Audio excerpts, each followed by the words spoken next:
coming in event after event. And that is the first opportunity for him. Blair, Matthew, brilliant thoughts as always.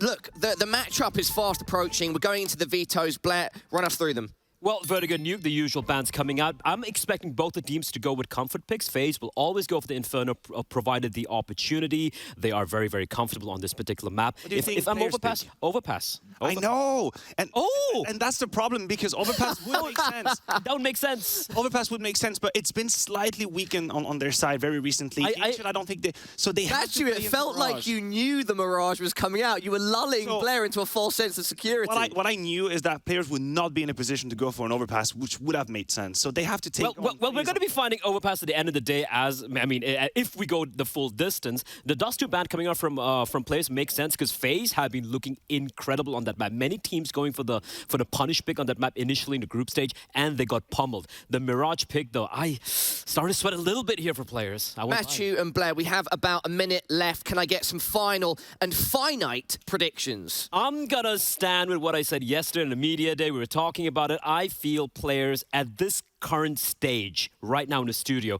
they will have that slight little edge.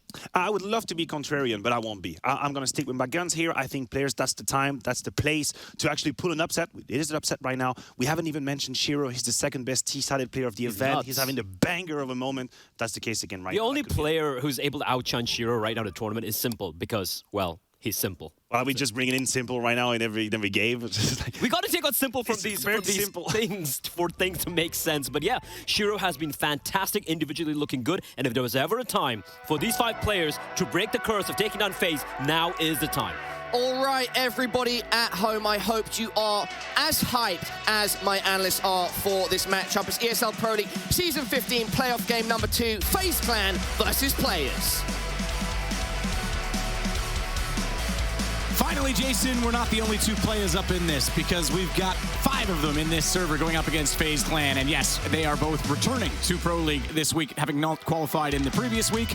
They've had some time off. They've had some reset. They showed up in the last 2 days. Some teams were a little earlier than others and got some practice under their belts before getting into this series. Oh, yeah, just a little bit, and then they're going to get right into the playoff games. No warm-up here. You have to win this one. They weren't able to skip that stage right into the quarterfinals, so here we go. FaZe taking on Players, Inferno, Mirage, and Overpass as a decider.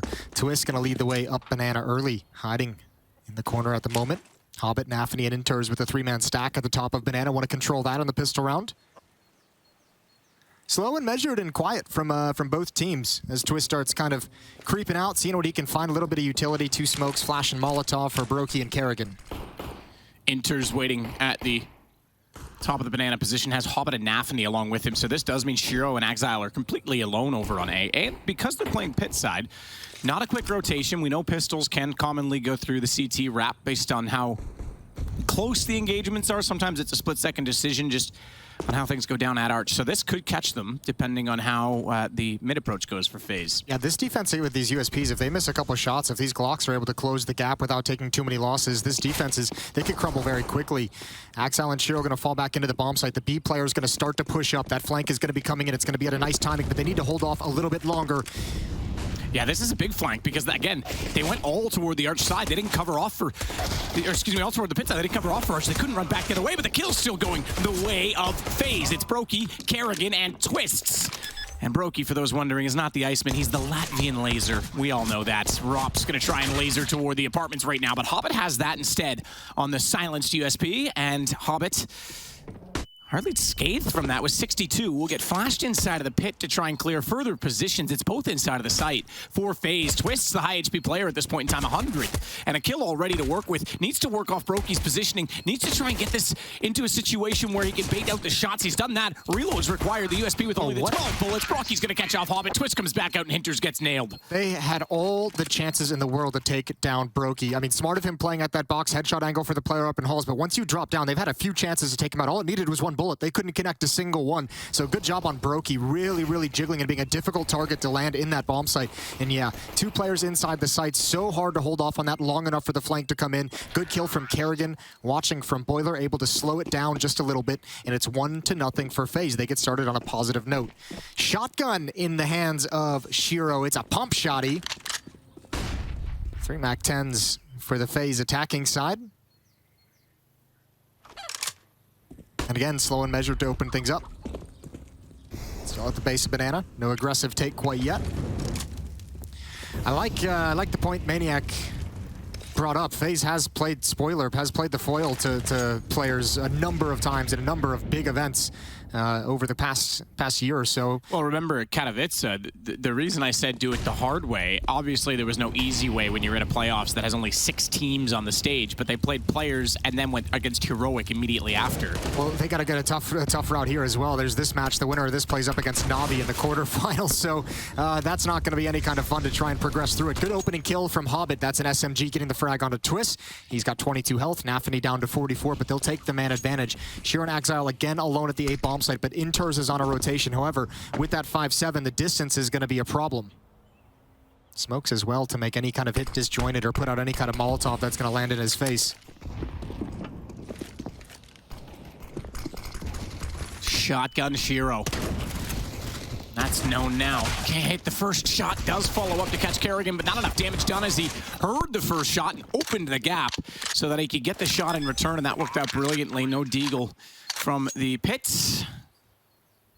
Yeah, good utility. Good smokes from FaZe. I mean, that smoke towards the half wall really obscured the vision. Smoke towards the front of the site made that shotgun, put it in an awkward battle, having to go at medium to long range with that weapon. Obviously not ideal, as we all know from various zombie games over the years. Nice entrance from these MAC-10s as well. Kerrigan wheeling around the site, finding Inters inside of it as well. Nafany's going to save a Galil. That's the only kill they got on Twist earlier on in the round. It's 2-0 for FaZe.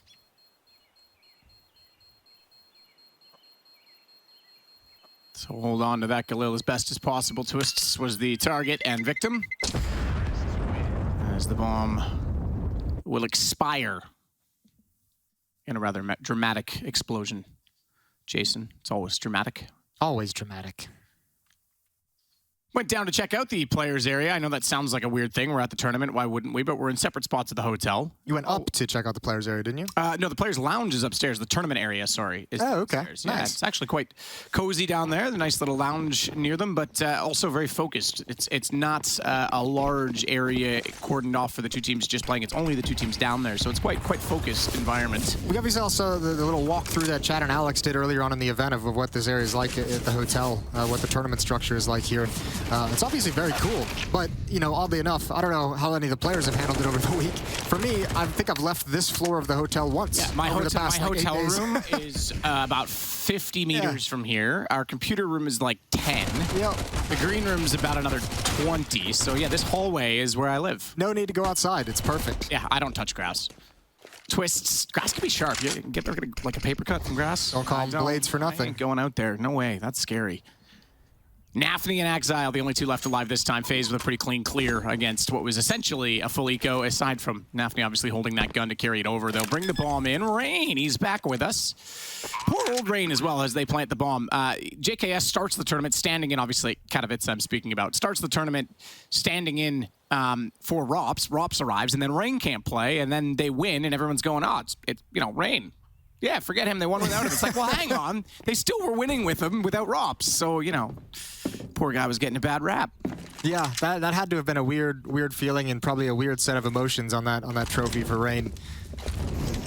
He'd obviously like to win another one just so he can be on stage, just so he can be part of the celebration and be part of the contributions. Everything taken away from players right at the end of the round. Good lurk from Rops, making sure they could never evacuate that A bomb site.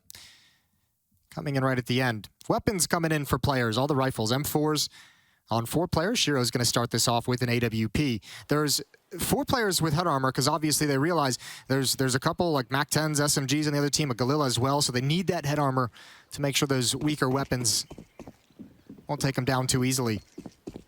First gun round going live. Twist and Brokey towards Banana. Kerrigan's going to be behind them in support with utility and grenades. Rain and Rops on the other side of the map.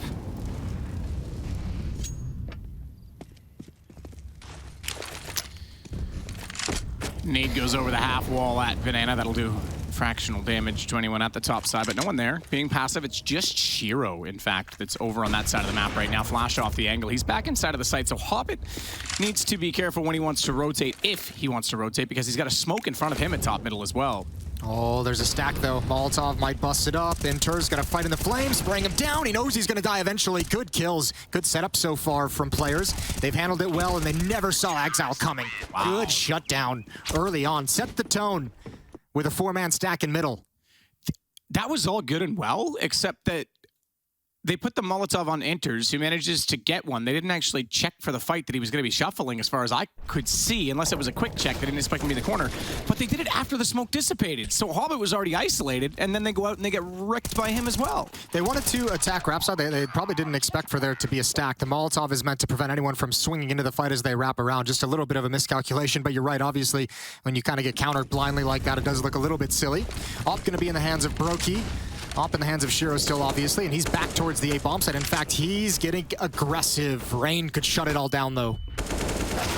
Oh, good push from Rain. Exile couldn't land a shot. Inters will follow it up because, again, there's 2 players in one position. Make that a third, because here comes csgo down the bottom of the stairs. He'll catch out Rops and get away with Rain killed. Thankfully, they got that kill because csgo would have been a dead man as well.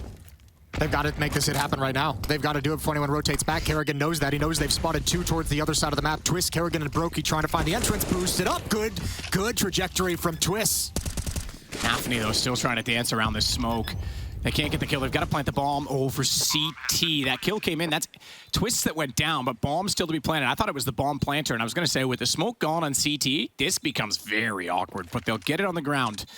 So now the utility matters not, the positioning matters more. Brokey's going to get blinded off. That's an unfortunate flash that he just didn't see with the scope being in the position that it were, and Kerrigan down. They know he's likely to be at the back of the site. Though Molotov off at the pillar, but they've got to cover around on Emo, and he's locked in the corner. There's no chance they don't double peek this. He can hear them running in. He's pre-scoped. He's anticipating the jump. He only gets one, and that's exactly the trade they were setting up for. So much patience from players, and why not? You have so much utility used at the end. They still have 2 flashes. They had 2 HE grenades. They had 1 Molotov. All of that to deal with Brokey's position. They obviously knew exactly where he was as well. Good job from players. I really like this. This is now 2 rounds. The 4-man stack in middle, and then the 2-man initially push in towards Halls with a 3rd there in support if anything goes wrong. And they never saw csgo all the way at the base of the stairs to pick off Rops. Did ESL get these jerseys made for players? Because I've never seen these ones before for sale. They look kind of fun. What are they wearing? Just blank shirts with kind of like a mixed gray and material pattern. It says Nice. ESL on them. Might make a nice running top or something, you know? Okay. Well, Maniac was right. We are doing fashion analysis. Yeah, we are. He's not, dude, I feel like he would be great at that, let's be honest. Oh, he would be. He'd be wonderful. If I could pick one man on the broadcast team to dress me, or to pick out what I wear, let's be clear, I don't want anyone visualizing that wrong. Okay. But it would be him. I'd go with Machine. Okay. Machine would give me something. Off his style, though. No, I absolutely don't either, but it would be funny. I feel like you just look like an evil villain with the ball, you know. Yeah, with the ball. The streetwear. Give me a cat to put in my lap as well, and give me a look I'd never even imagined. csgo peering down Banana. He's got support this time. Previously, he was alone here. Ooh, spots the body, takes out the hip. Gonna stick around a little bit longer, but not overstay his welcome. New angle and retreat. 5-on-4 for players. Rain, Rops, Twist, and Brokey consolidating down at the base of middle. 1 smoke, 1 flash. For Banana, not enough utility to make any kind of a hit at the A bomb site comfortable. Not enough utility to negate those crossfires that could be there. So drop 1 in CT spawn. See if you can get a bit fortunate. Might need a God flash. Oh, shot out csgo. He's forced back between oranges 1. That baits them in toward Nafany, though. Good shot, Rops.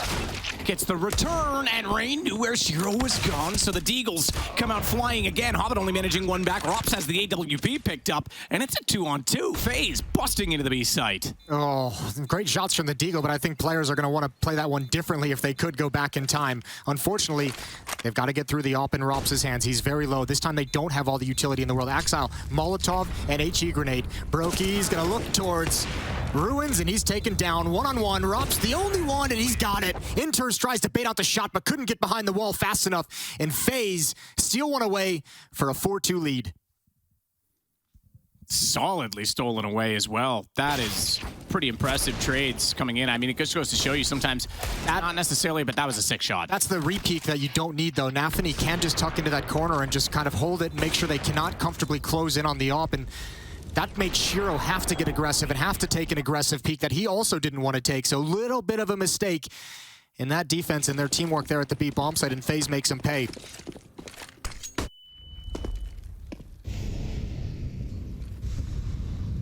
Brokey just waiting it out.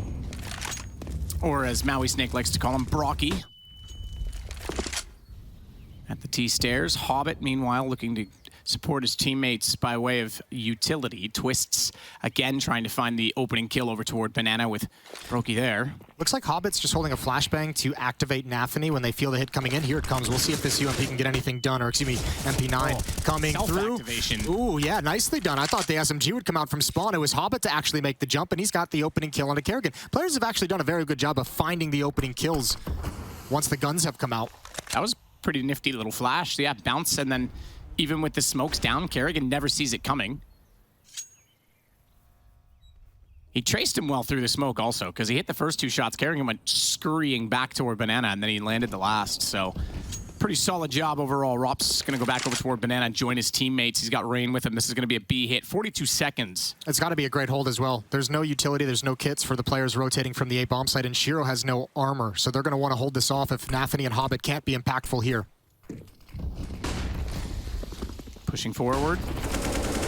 Good shot from Rops. Nafany drops. They need to be aware of Hobbit, though. He's the one that went missing in the back of the site after the opening kill. Kerrigan never saw where he was shot from, so he was able to rotate back out quickly. He gets the boost. He gets 3 in the round in total, and that leaves us with just 2 FaZe players, but they're ready for the rotation. No shot landing. Brokey can't catch off the first player on rotation, but he nails Axile. Inters will slide up further and try and get inside of the chapel. But look at this play. Okay, I thought they were going to counter boost the smoke. I thought Rops and Brokey were going to try and catch off one more. Instead, they'll fall with the AWP back to Banana, and I don't think they're going to go for this. They don't have kits. They don't have it. I think Inters is just... Oh, that's a big miss. Yeah, it is, but I mean, that's just a risky play from the M4 as well. They had to do 2 of those, right? Even the play just to get the things initiated from CT spawn, you had to just dry swing on Brokey and pray that he missed the shot. He did, but without flashbangs to push him back, without nades and Molotovs to prevent those repeaks, that's tough going. That's a long route to try and make work against an AWP of Brokey's caliber. 3-round lead for FaZe, and probably more frightening is the economic control and dominance that they have set up just now. The double kill from Hobbit just wasn't enough. Brokey aggressive enough to thin the herd and make things easier for his team. FaZe looking good to start Inferno. Yeah, looking solid. The man with the mustache. The man with the mustache. You make that, the way you say it, it sounds like a novel or a playwright.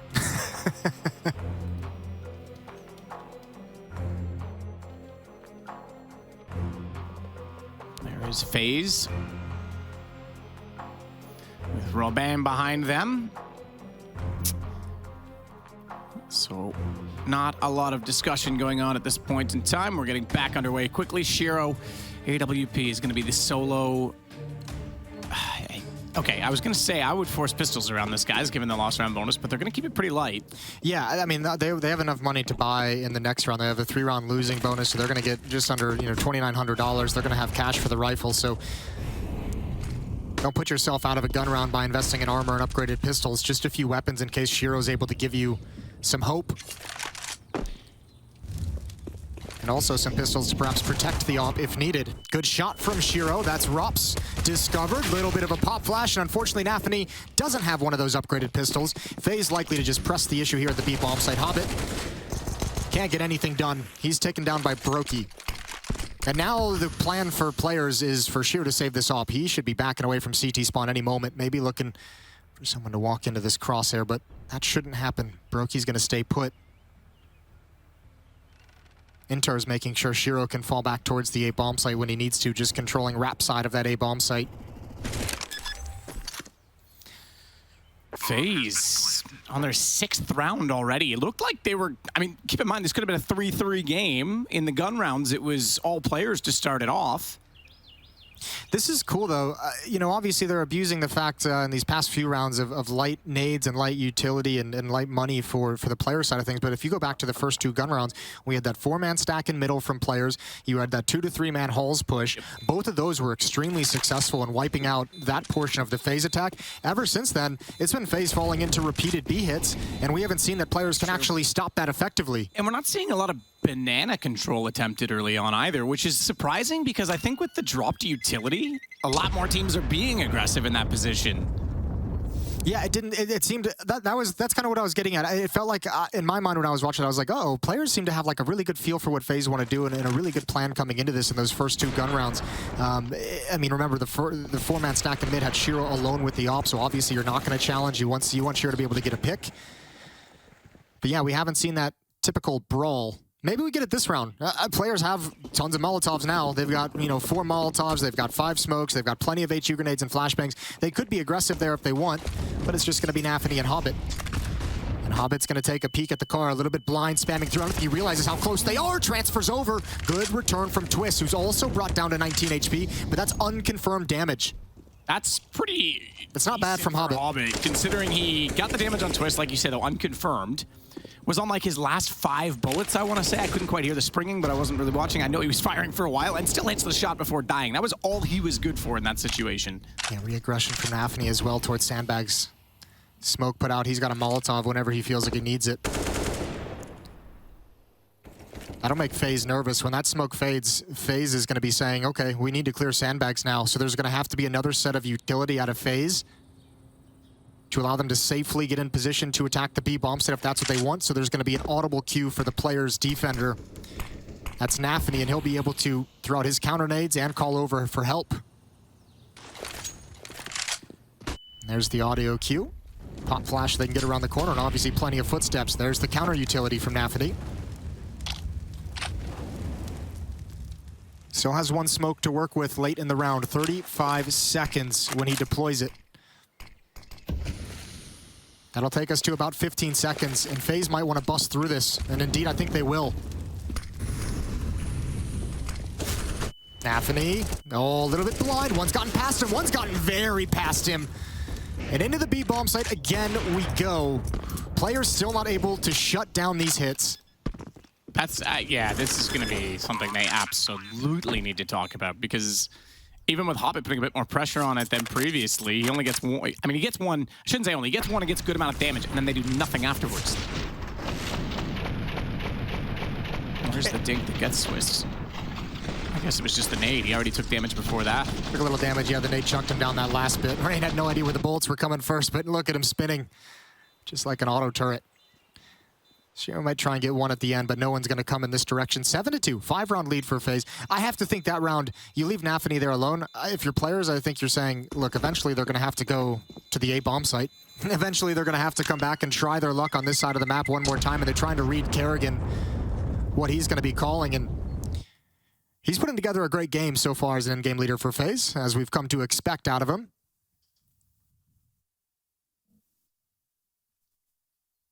Yeah, I think that a lot of people give credit to his in-game leading, especially after Katowice going through it the way that they did. You know, he had so many, look, he may not have that major under his belt, but he's got so many rosters that he's really made successful.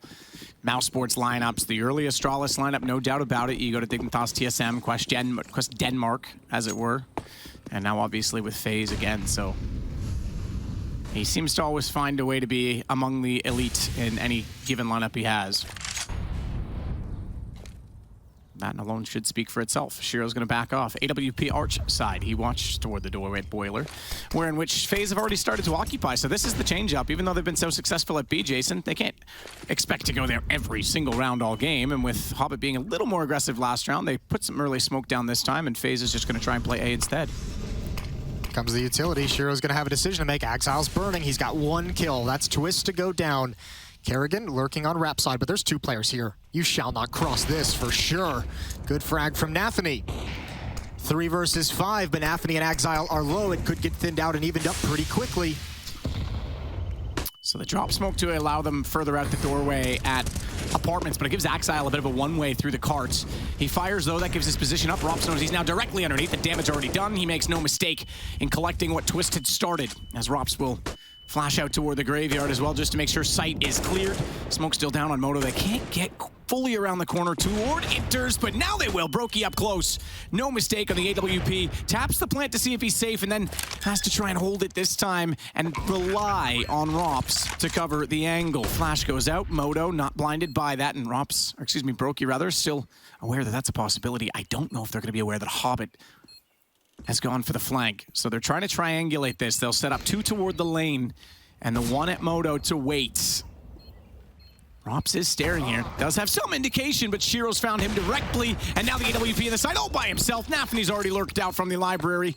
And it's going to be the third round for players. Good retake with light nades from players to get their third round on the board. Another success at the A bomb site. Still looking for that same kind of success towards the B bomb site, or else FaZe is just going to rinse and repeat over there and run away with this half. Despite the fact they get the 2 early kills, this one onto Twist. Shiro is able to find Rain. I mean, despite the fact they get the opening 2 kills, it's a 5-on-3. This round was scarily close, brought down to just 2 players. So good recovery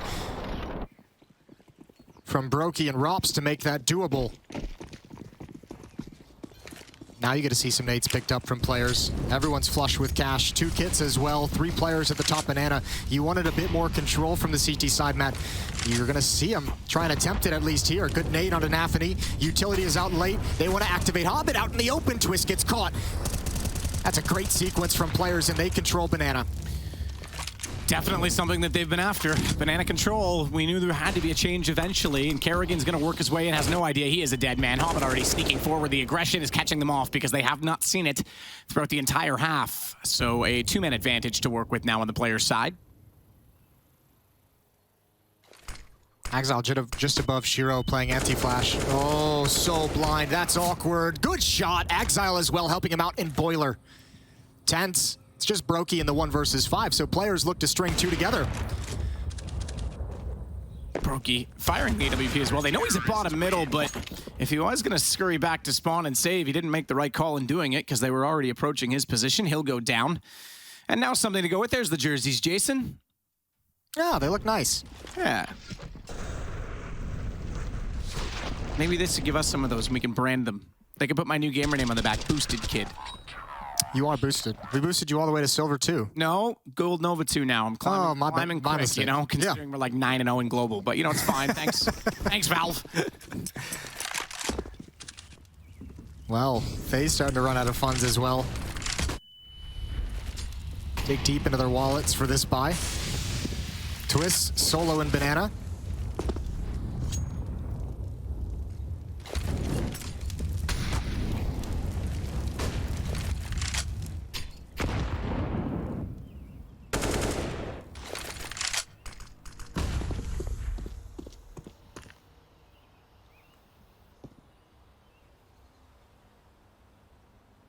Shiro waiting for that smoke. Aware that they could go through it, so his crosshair wide off the wall. They want to attack Rap side. There's going to be contact here when the smoke fades. Rain and Kerrigan close by. Nafany's with him as well. He's not actually on top of the pallet, which a lot of players will go for with having a different angle, but Shiro gets the first shot. Nafany overextends, but Inters comes back around to take out Kerrigan. They need a trade underneath of the atrium, and just barely Brokey gets that shot before they can fall away. Rops nearly caught off with a re-peek. He's spotted. That gives away the positioning of Axile. Hobbit's very aggressive. Hobbit's very aggressive. That's a huge win. Gap in the smoke. Drop the Molotov. Fall away, Hobbit. You're playing with death. He's playing with fire as well, and that's going to keep him safe for the moment.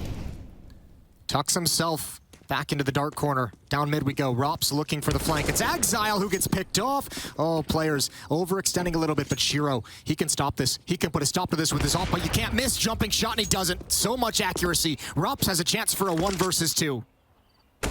he was actually lagged on that one, but he was already low HP. Rops is stepping up again. Hobbit's the B player, so he knows it's got to be a rotation, but where does he come from? It's not going to be CT, but Rob's still looking that direction. Needs to try and find better ground, and rather than sitting and resting in the site and letting him control the angles, he's going to take matters into his own hands all the way up to Graveyard using the Vespa, using the headshot angle, and finding FaZe number 8. Brilliantly done by Robin Cool. Yeah, that's too much. Again, players just...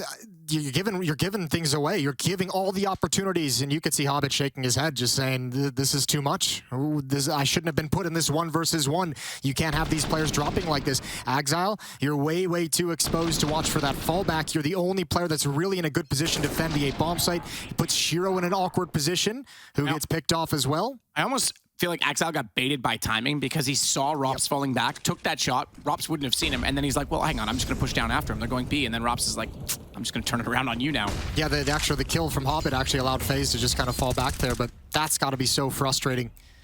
So frustrating. 4-round lead.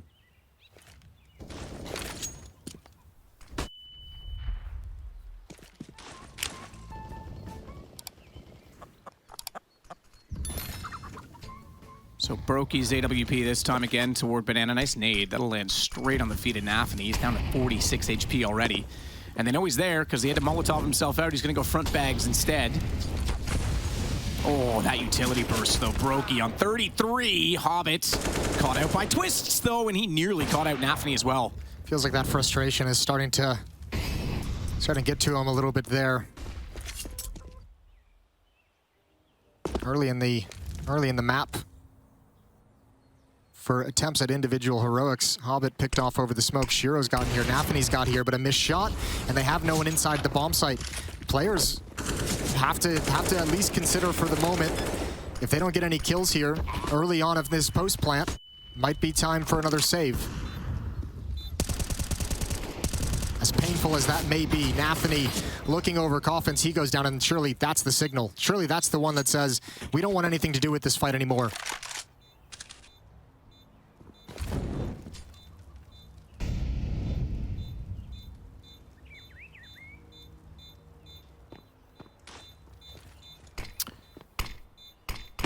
Holding fine line on that gap. Smoke goes out. They tried to peek into it, couldn't get it done. Enters. He gets Kerrigan, but that's after in which Shiro went down, and Rob's now pushing toward the tree. Good flash, but he has the lineup already there. Enters. Cannot get anywhere.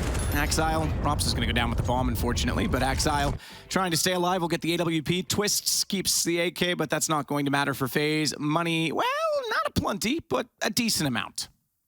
So that AK is somewhat significant. Players have to buy. Well, they have the money for it. It's not like they're on too much of an edge. They are going to invest into it, especially with that saved op. Shiro's able to drop a weapon over to a teammate. So one more solid buy coming in for players. They'd love to scrape these last 2 rounds. FAMAS on Inters and Nafany. The op is in Shiro's hands. M4 and Hobbit and Exile.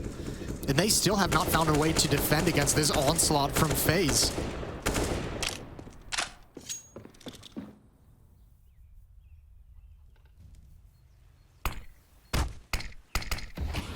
Ooh, nicely done, Hobbit. That is pretty good. Good for you. I'm proud of you. Well done. Molotov will cover off the CT connection. There you go. It looks just like an afro on top of those barrels. But Banana again for FaZe to work with. Nade as well is going to bounce off the mid corridor. Off of Dracula's house. There's a house that's yellow in an alleyway just like this in Sighișoara, Romania, if you want to look that up, and it was Dracula's house. Cool. That was where he was born into. Fun fact of the day. Yeah. With Matthew Trivet. Yeah. Exile just peering to the left of the hay cart. Looking for a cheeky frag. Nade should chunk down Rain pretty decently, and indeed it does. Down to 33. That's actually spot on. However, with Twist lurking in Banana, 4 players from FaZe are lined up to make this a very effective hit. Flashbang from Shiro actually blinds Inters and prevents him from peeking with it. That actually might scare FaZe away from this hit, and indeed, they're falling back. They feel a lot of pressure. They're hitting a great timing as well. Players actually feel the pressure even more. Nafany's pulled all the way over. Twist and Brokey are getting this started. Hobbit has no help. He's just got to chill. He's boosted up. Opening kill for Twist, peeking at long range. The AK is going to win that fight every day of the week. So will the op. Shiro. FaZe is reading players like a coloring book. Is that reading? Yes. I'm confused.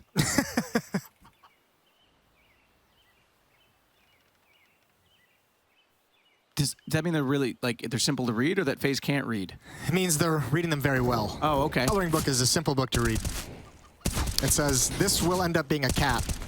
It usually doesn't. Well, we had different coloring books growing up. Good kills from Exile. Low impact, obviously, well, no impact, really. Money doesn't so much matter at this stage of the game. Ooh, yes, Shiro gets Brokey at least. So AWP held over for the final round of the half, but it's already 10 for FaZe. That is a pretty incredible scoreline. And they'll go straight back onto the weapons on their side. All AKs, just to note. There's that beautiful body block. That was about the only positive thing to happen to players in the whole round. Everything after that was horrifying. Twist, those fights he loves. Loves them very much. 10-4. Kerrigan showing some real class in his calling this half. Manipulating Inferno's rotations to perfection. 3-man stack at the top of Banana for players. One more desperate attempt to hold on to it. Molotov down, extinguished, and that's extinguished by someone other than Brokey, so as it deploys on the other side of the fire, massive gap for him still to peek with Twists. Is going to get closer to the half wall, and they're going to boost above him. This is a problem because no one tends to look directly upward on this situation. And oftentimes the man over the wall spots thou who under him more often. Yeah, they obviously have no idea he's there, though. That very easily could have gone the other direction. I think they were actually activating. Twist was calling for the flashbang to turn around the half wall, and it was just a little bit late. Shiro holding top middle this time. Rain is staring in that direction, but backing off. Rop's already inside of the apartments, and he'll start working up. He's just going to go for picks inside of the site. Exile is at the pitch. Shiro, good shot to start it off. Exile follows that up and falls back to the balcony. Rops knows he's there, but then would still have to bypass the site. Not with that lovely smoke in position, and he can now elevate himself above it as well. But as he drops in, he's spotted. Now they both know he's there, and he still gets the lineup as he tries to chase the player of Inters going inside of the site. He gets the free kill on Shiro, who walks out in front of him, and that means Brocky's now got Inters. It's falling apart. Gross. Oh my God, Rob Snaffany's head explodes in front of his eyes with a single click of the AK. It's all on Hobbit again. Another 1vx that Hobbit's going to be thinking, how the hell am I in this position? And Brokey's got his number this time, 11-4. What a great half from FaZe. You got to give all credit where it's due. They just worked players. We'll see if players can recover, because they're stressed. They're quiet, they're frustrated, and they've got to come back on Inferno. We'll be right back for the second half.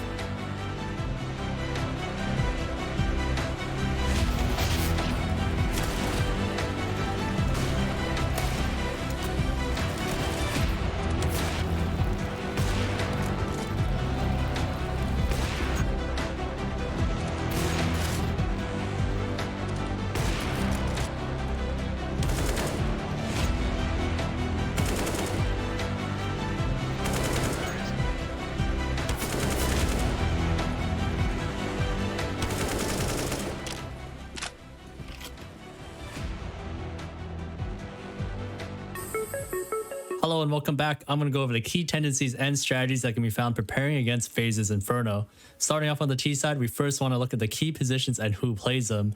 We should be expecting Twist to be that lurk towards Banana, Robs to be the apartments player, and either JKS or Rain to be that boiler mid player. The first tendency to watch out for is whenever Kerrigan throws this smoke towards the Banana car from spawn. When he throws this smoke, this is usually a sign that FaZe are hitting A. The most common ways are either through a halls pop with 3 people, or a fast A-wrap using smokes and flashes towards the arch side and library.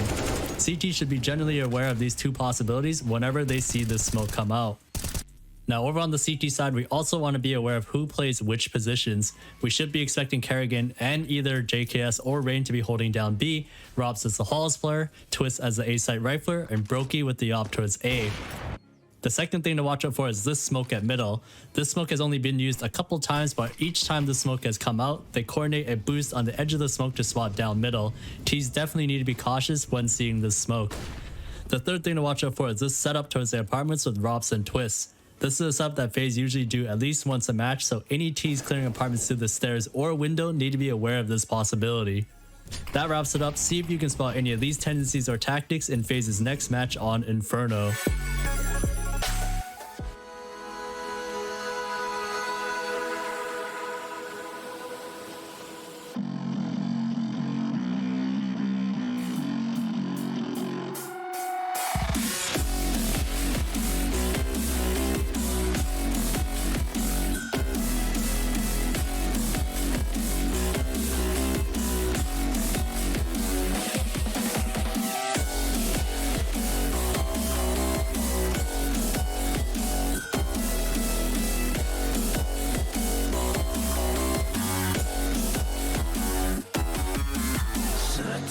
You'll subdivide.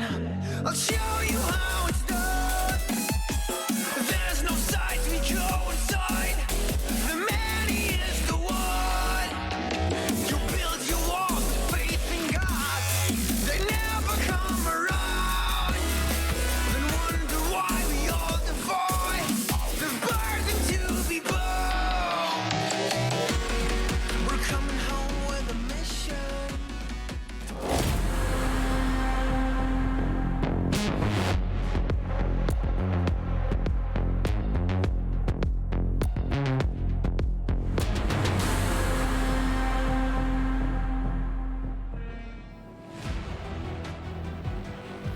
We get back underway in the second half of the first map, Inferno, with Overpass third in this. I should say, excuse me, Mirage is up next as map number 2, but it's 11-4 for FaZe. That's coming off the T side, Jason. Yeah, and those are not happy faces on the players' side of things, and I think you could tell in some of the ways they were playing, frustrated that things weren't going their way. I think towards the end of that half, you really saw players kind of falling out of that team cohesiveness. A lot of players trying to take some individual fights or individual playmaking that just went against them, and I think that's part of the reason why we have such a spread scoreline. 11-4 lead. FaZe got a lot of rounds to play with, but it's not done just yet. We'll see if they can, how well they can call against this defense. They just got a masterclass in it. And takes a little shot. Nade coming out over the half wall, but backing up his Exile to avoid any real damage. Twist and Rain to defend. Kerrigan has a flashbang. Here it comes right now. It might just be perfect. Actually, oh, there. It's great. That's wonderful stuff. Twist with a double kill, and he's got Shiro right through the edge of the board. That's the bomb down. Sick round. He didn't even take any damage yet. I should say he does get a bullet from Nafny, but he delivers one far greater in return. Brokey's not going to let him get the ace. It's too far away. Hobbit's down. Twists with 4. He was looking for it. He pushed. He was like, I'm on for it. I'm going all the way down there. But good start. Oh, the second half for him. Yeah, they're toast. This is over. I think FaZe is just going to run away with this one. See if there can be some kind of a comeback. Great stack. Great flashbang from Kerrigan. The Molotov splitting the attack as well. That's a great execution from FaZe. And obviously some fine pistol work from Twist. 8-round lead from FaZe. For FaZe. Nice nade, bounced off. Hobbit catches that. Ooh, gap? Or is that just misleading due to the smoke, or the flames, excuse me? It made it look a little bit like a graphical glitch, but no gap. Brain couldn't see through all the way. However, he did get ticked by that Molotov, so Gambit, or excuse me, players might be just sitting here thinking, you know, let's pop flash and just brum rush him. He's going to be close. Let's check trees. And if that's the idea they're operating with, I think they're about to get slaughtered. Rain backed off on that as well because he may have suspected it, but they switch weapons. He goes right back down there to stay aggressive. Kerrigan's the one that's going to have to flash and support him in this situation. So some utility tossed around, and free kill for Rain. Ooh, dinked up though. There's the flash. The swing from Rain gets another. Kerrigan's gonna join him in the killing. And just like that, we're down to only 3 players left in the round as Exile will put Rain down finally, but Shiro and Hobbit have a combined 18 HP. Brokey's joined Banana in this party, and Kerrigan wants more. He wants to farm up the cash. He's gonna nearly do it, but runs out of ammunition. Okay, Exile. We'll give him that one. Why not? I was going to say, like, the only way they get through this is if someone jumps and hits 2 incredible headshots that don't make any kind of a sense whatsoever. He does get 1. 13-4 now. AKs and Galil's coming in for players attack. This map has not gone any of the way they would have desired. FaZe's pick, obviously, so I guess all is not lost in the world, but, you know, it doesn't get any easier with Mirage coming up next against FaZe as well. Did I see that rightly at the end of that? No, okay, so he was just shooting the M4 away. I thought he took the ammo out of it and then shot it down to bait them with it. That would have been incredible, but that was obviously after the round. Here, pick up this weapon and with your pistols, and then realize when you go to shoot it, you're out of ammo. That's why you're Gold Nova, Matt. That would be next level, right? Like, look, hey, I'm gonna just, in the chaos, I'm gonna shoot this empty M4. Yeah. He's gonna pick it up thinking, ooh, we can get him, we got a rifle, and then I'm gonna bait him with it. That's one of those things, just you're using your brain too much on that one. Yeah, I know, Counter-Strike's just too simple for me, what can I say? Yeah, when you've got a brain like yours, you know, it's tough sometimes. I know. See, in my world, gravity's two-directional. Kerrigan's close up. Down Banana, can have that fast flank. Wouldn't risk a whole lot with an SMG if he picks his time right. Rops and Brokey wrap side waiting for the smoke to fade. Nade is gonna come in and, ooh, misses its mark. Misses its mark just a bit. They're coming right at this. Rops is blind. Attention taken away. He somehow recovers in time and gets both. I have no idea how that works. I don't think players do either, but what are you supposed to do from here? Die. Exiled, will at least put Rops down finally. Shiro knows there's more around the corner. Good flash, can't do it. Brokey's there instead. Didn't anticipate the second member, and the bomb is now firmly in the possession of FaZe. No one covering off pit side, but they do have one more back in the site. That, of course, being Twists at this point. And it is all on enters. They know he's there. They bait him out. C fires a few shots, and Brokey goes around the corner to finish off an excellent round. 14-4. Yeah, players is not clicking at the moment. That flashbang comes in just late for that peak as well. The peak is just right before it. Craziness. What a great job from FaZe on both sides of this map at the moment. Obviously early going in the CT side, but it doesn't look like they're going to have any problems. 19 kills on Brokey and Rops. Ooh, that's not ideal. This is unbelievable. Just enough attention is taken away for Rops to recover. I think that was... Yeah, Hobbit's going to be pretty annoyed with himself on that one, I think. Yeah, I mean, Brokey fires it off and just buys him that like second and a half to clear his vision. And then, I mean, Brokey just playing anti-flash along the wall as well is monumentally perfect. And nothing going right for players. Nothing at all. Poor Hobbito. Can't get it done. Do love the guy. One of my favorite players. But now, we are 2 rounds from a potential disaster of an opening map for players. I would argue it still isn't a disaster, but maybe they can recover it. Not so far in this round. Twist gets 1, he dies, is dropped immediately after, and substantial damage delivered to Rain, but the same returned on Shiro, leaves us relatively even. The exception being that Brokey's also on 7 HP. Yeah, but Rops is still on the map, and he's showed just an uncanny ability to recover any scenario. He was part of that recovered 2v5 at the end of the first half. The final round, Kerrigan gets dinked up. A lot of players on FaZe very low. I wonder, with this kind of health, if Kerrigan just shifts back to the A bomb site and they just gamble it, preserve the money. That's exactly what's happening. You could see him slinking off back towards CT spawn. So players, they might be able to get a freebie. Kerrigan will stick around to spam through smoke, with his fingers crossed if that gets put down. But this is looking like it's got a player's victory written all over it.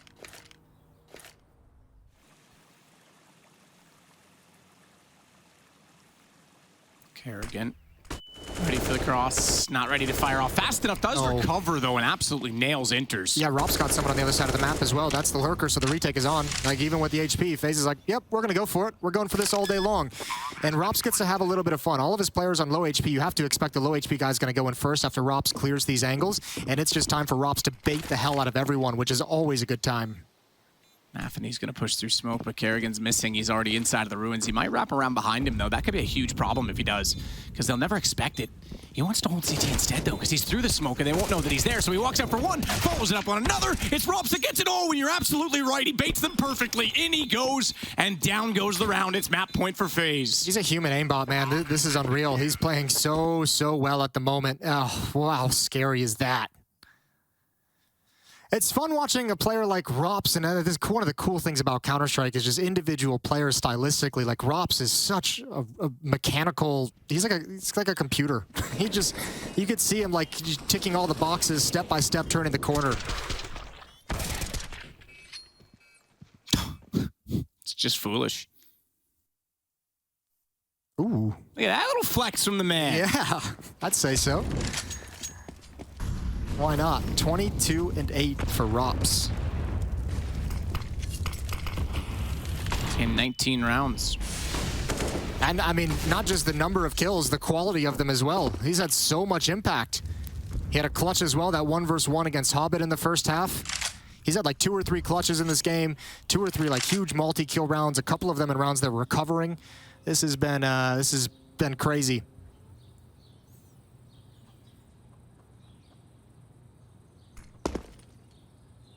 So Brokey waits up inside of the apartments at this point in time with the AWP. Rops will play the stairs and support that position with the rifle. Should the AWP have a chance to run down the hall, he will be covered as a result. And here we go. Inter's walking into this. Needs to be careful. That Chicken could reveal his position. He baits out the shoulder. Chicken doesn't move. A little stoic guy. Fires the shot. No one running after him. Rops holds his position. Realizing they're already out middle, he nails one. Uncertain as to where the rest of the attack comes from. He'll clear the boiler position. They won't go around the wall. They won't swing in the door behind him, so he should be clear to get away at this point. Man, between Kerrigan outcalling the hell out of players and Rops putting on this kind of a show individually, this has just been incredibly dominant. There's been no chance for players to stay in this game. Brokey with eyes on Rap. They don't know numbers just yet. It might not matter. That's Kerrigan. Headshot onto Nafany. Bomb drops forward as well. Inter's even showing through the smoke.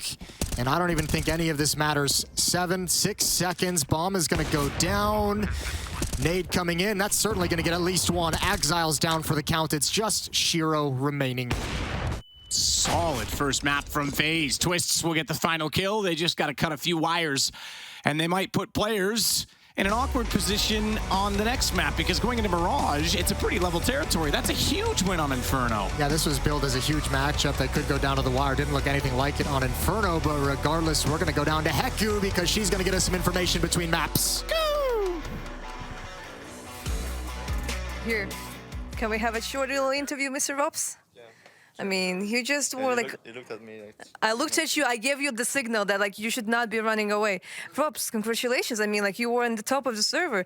I remember that during Katowice, you guys mentioned that like you were kind of like practicing like retake servers. This is the reason why you managed to plant like so many bombs and like just deny all of the rounds? I think it's part of the reason why we play so good in these kinds of rounds. We definitely play a lot of retakes in between our team and just between random people, whoever joined the server at the time. So we have a lot of experience in that, yeah, and I think it helps. And what should we expect from the next map? Well, Mirage is the next map. We didn't expect they will pick it. We expected more of a Dust 2 or an Ancient pick. So a little less preparation on our side for this map. And I think if we just keep up the calmness we had and the shots we're hitting right now is going to be going our way. Awesome. Then I'll not delay you any longer because probably Kerrigan is already waiting for you. See you soon.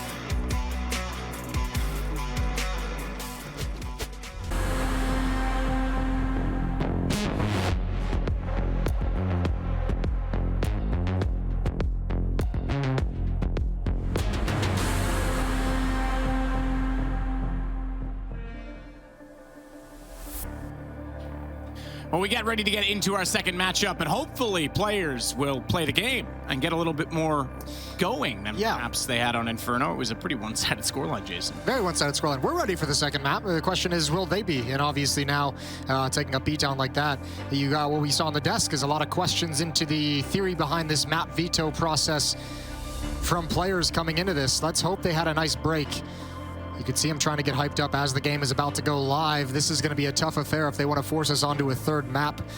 Freeze time winding down. Final comments, final plans being made amongst these players. Players going to be starting on the T side here in Mirage. Their own map pick. Shiro's got P250 armor and a Molotov. Nafany with a Glock smoke. He dropped over the P250 as well. And we are underway. Map 2, FaZe with a 1-0 lead in the series here in the round of 12.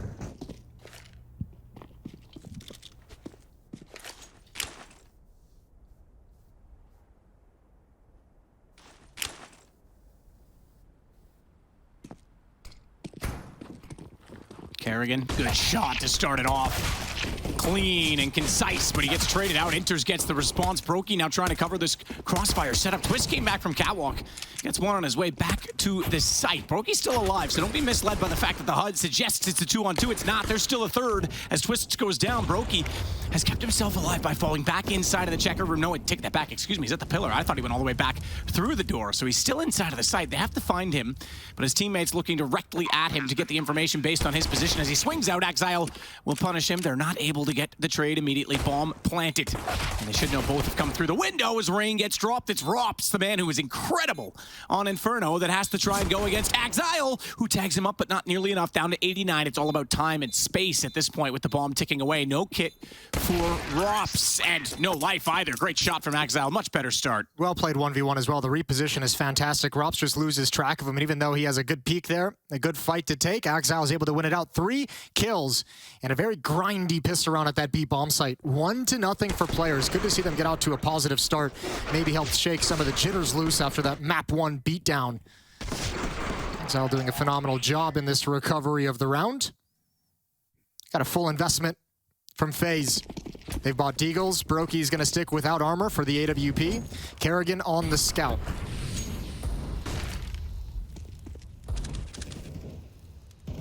Mid control as Hobbit, Nafany, and Shiro stream out towards top mid.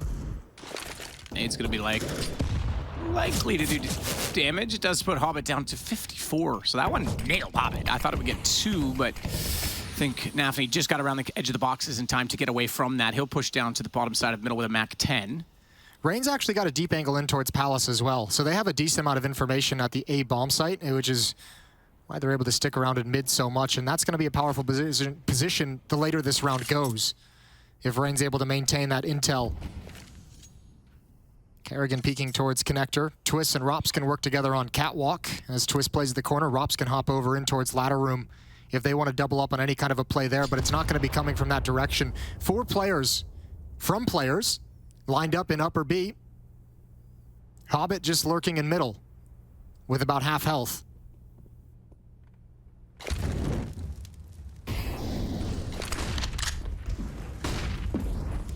Exile checks corner. Comes back out. Brokey tags. That's going to put him very low. It allows Inters to collect, but Rops doing the same damage that Twisted capitalized on. Still the kills level. It's a 2 versus 2. AK Galil for Inters and Shiro respectively, but Rain, now having picked up a Galil, has Kerrigan's scout to work with, and that scout can be oh so deadly. Shiro's going to start it off, though. No deadly dealt this time, as it is another round for the players.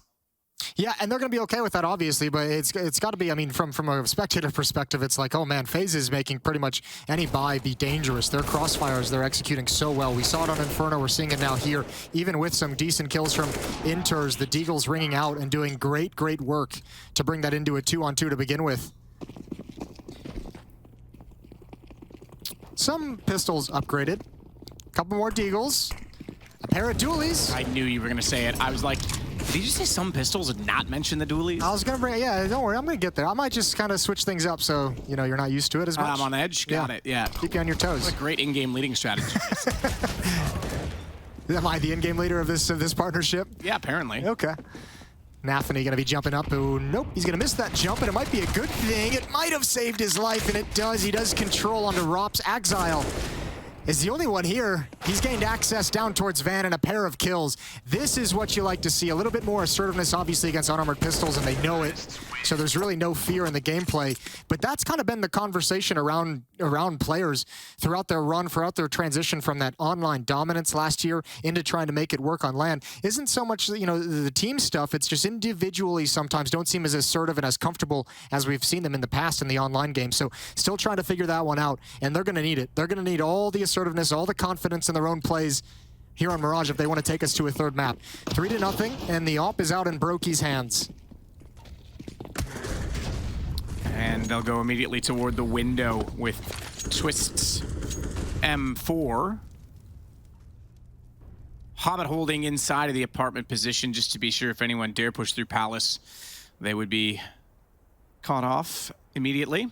Doesn't want to make contact yet. He's just holding to make sure his teammates can get position at A main should they take that position, because right now, very spread out across the map and not a lot of contact being made yet from the T's. They'll smoke off toward the bottom side of connector. Window as well.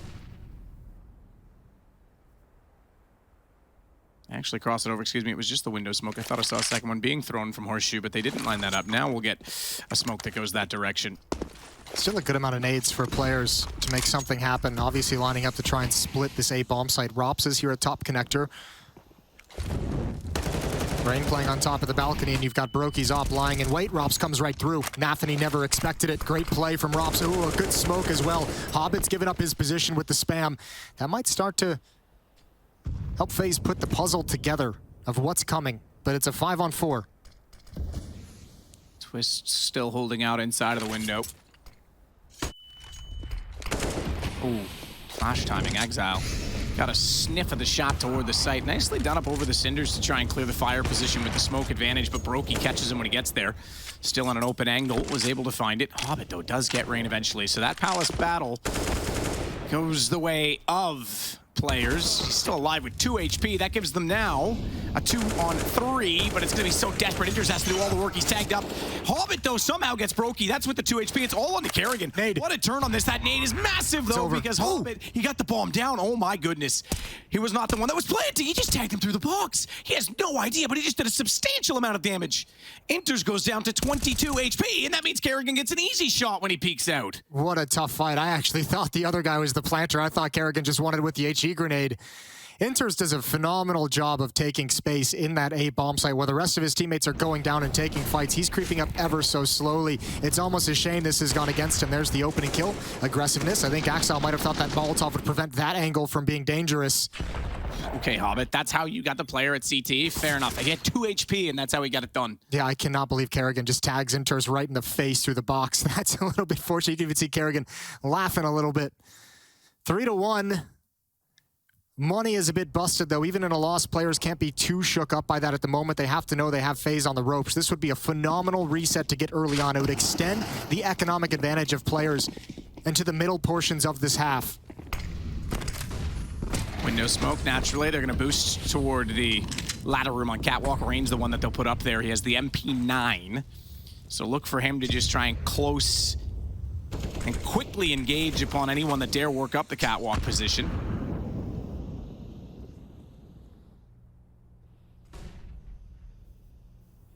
Exile's been unchecked. This is a kill. Done. See ya. Ooh.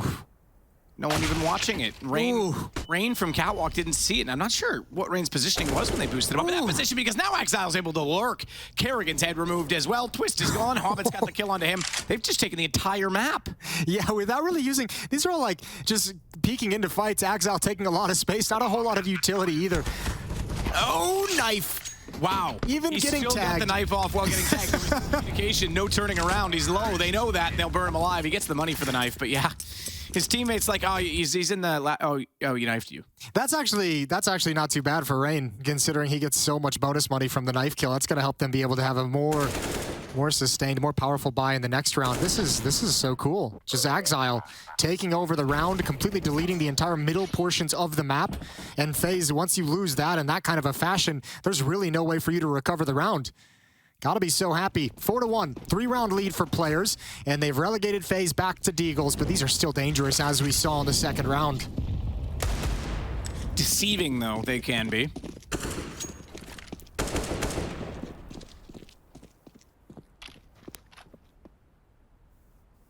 Even devious at times with the aim. As Shiro will sneak his way up toward the catwalk and look through connector. Hobbit's going to work his way up this time. This is where Exile got things started in the last round. Cross smoke catwalk, there you go. That's what you were talking about. Swift punch to the jaw. Kerrigan comes out. Oh, his arm's not long enough. He does get away with the AK. Nearly cost him the time, though, because as he turns around, they're already working out the B apartments. He still gets the kill on Exile. Shiro, AWP up close, turns him down, but look at the Inter's HP. He's tagged down to 6, saved by Shiro as well. This is not comfortable right now. They're in the site. They've committed to dropping through the apartment, so getting the bomb out of there is out of the question. They'll plant it instead. Shiro's doing all of the work. Getting it done at this point in time, but do they know Robs is this far in? He sees the shadow, tries to fire in, he'll get the shot, and who else other than Shiro again? 4th kill in the round. Yeah, he needed to do everything, especially considering he had that weird, awkward battle with Kerrigan on catwalk with the op to open it all up. That could have gone so wrong, and you could see how dangerous those deagles are, just holding angles as players walk into them, just like the previous round, without a whole lot of nades, without a whole lot of flashbangs to take the danger away from those different off angles. And players might be lucky to get away with this one. Phenomenal shooting from Shiro across the whole map, even recovers the op at the end of the round as well. Round 7 coming in. Brokey back with the AWP. That's the benefit of the knife kill from Rain earlier.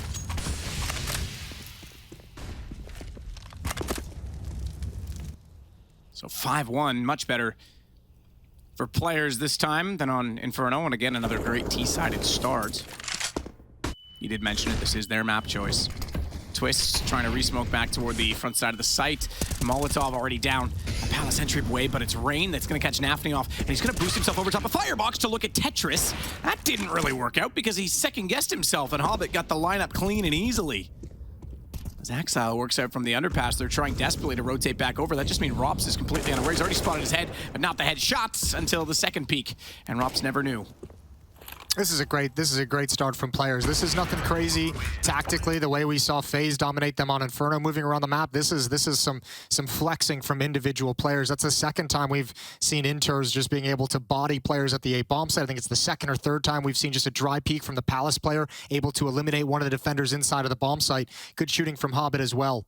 And when they're having this much success kind of creeping up and finding those kills, it's just going to activate guys like Exile who are lurking in towards middle. We saw him get aggressive and clear things on his own a few rounds ago. Now we see him play it passively and prevent anyone from FaZe from helping to recover the round. 5-round lead. Nafny from way downtown with the MAC-10. We'll get a headshot on Rain at the bottom of middle. Inter's already aware that there's someone peeking in toward the inside of the Palace position. Gets the headshot on the second shoulder peek. Get the solder gun, Jason. I need to be rewired. Yeah, apparently. 5-on-3. Players starting to look good. Inters is hitting some bangers. There's no real danger in this round at the moment. Everyone from players is lined up just to attack that A bomb site.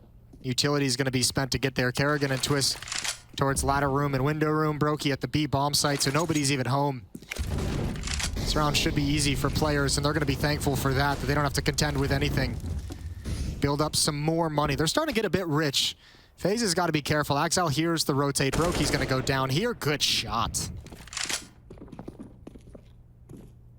Hobbit already pressing forward, though, silently. Another site that's all theirs. This is great. This is great what we're seeing from players, and this is kind of exactly what Maniac brought up on the desk. He just said, I'm going to stick with my prediction of players. I think coming into Mirage, we're going to see just a statement game out of these players, guys, as they reset and come into this and want to show that they're not going to go down without a fight. That's exactly what we have them saying right now. 6-round lead.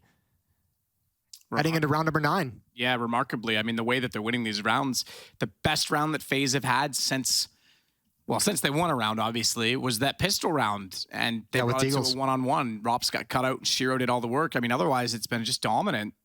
The picks, the lineups, maybe FaZe have to consider that right now and think about how you can orchestrate and position yourselves as if you had pistols, but with better weapons. No timeout yet from FaZe, and I think part of that has got to be the feeling that they're just saying, look, we're not getting like outplayed tactically, we're just getting outgunned right now. We're getting outshot at the moment, so we don't really need to talk over anything. Molotov blows up in the sky. Lucy in the sky without the diamond. Tough angle for Shiro, but he's been hitting shots. They'll get across him. He's looking for the jump, though. If Brokey actually peeks into this, it might just be a leg shot unless Shiro's quick enough to transfer it up so quickly. Brokey, though, obviously knowing the angle. There's a flashbang that can ruin Brokey's position. Kerrigan, catwalk, should be able to hear the fact that Exile was transferring underneath. So Brokey might have the information. I'm not sure exactly if he was close enough or not, but might have the information that they are going to be in apartments. I'm pretty sure he's aware.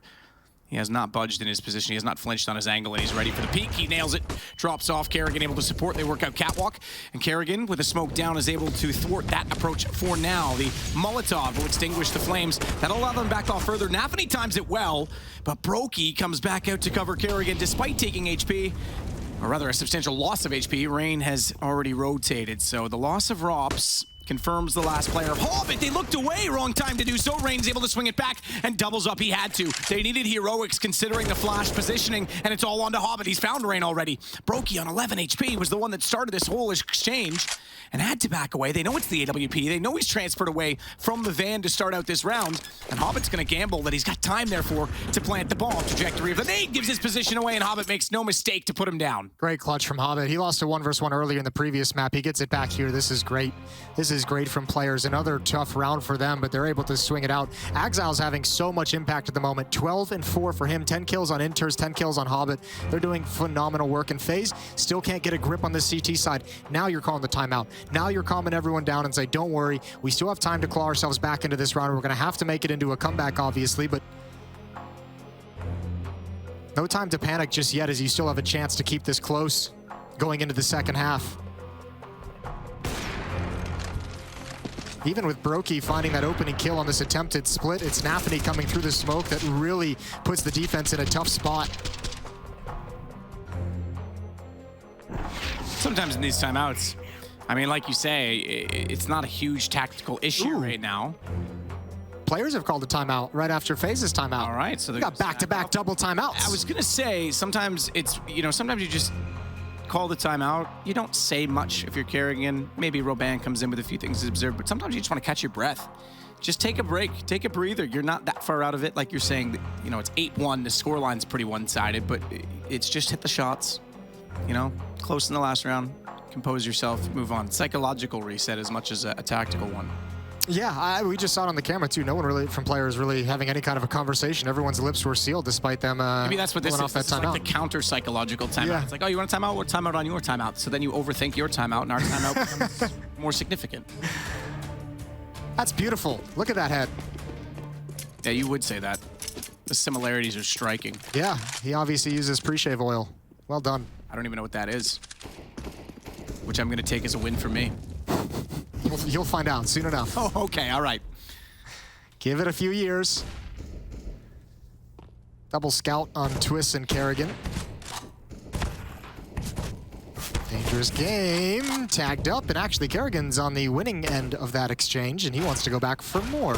Exile better be careful. All right, stalemate called. Both of them right above 40 HP, so not too shabby from both players. Inter's looking for a push. He might be able to find Rain, although Rain, with no action on the map and no calls out from his teammate, that pressure is being applied to B, is going to hold on to this off angle. Again, this deal can be so effective. I think he hears the footsteps. He knows they're coming. He goes for the peek. He's oh no! Oh no! Not a third. Exile's already tagged up from Kerrigan. Rain's going to go for more with just a deagle, shutting down T-Spawn. And yeah, he's done everything he could, and now he's opened up space on the other side of the map as well as Brokey pushes up. Oh, out of the double timeout. Rain has 7 kills, and 4 of them at least have been on deagles. I want to say 5, in fact. That's how his contributions have gone this game. He's so good with that weapon, but man, oh man. Again, FaZe with lesser weapons looking dangerous. Rops will catch out Nafany this time. Exile managing to kill only on Rain so far. And Rops aware that they've come up connector, but not able to find Hobbit. So they pulled this back to just a one-man advantage. Oh my. That got awkward. Twist still finds Exile, but the AK tracing him through the box has Hobbit in another clutch. How many 1vx situations is Hobbit gonna have to play today? 7 seconds. I don't think he can get there. This one's over. He can't get to the bomb in time. Oh, no. He was so convinced there was someone up in Palace as well. I don't think he ever knew where Brokey was, who'd never had to do anything in this round. What a great steal away from Rain. Just took so much time to recover the scenario, but even that being said, even in a loss, you got to give props to, again, the individual play of Hobbit to bring that round back. A few more seconds, and that would have been very, very doable. This is incredible. Not a whole lot of time to line up that second one. If he'd gotten the third, I think we all would have lost our minds.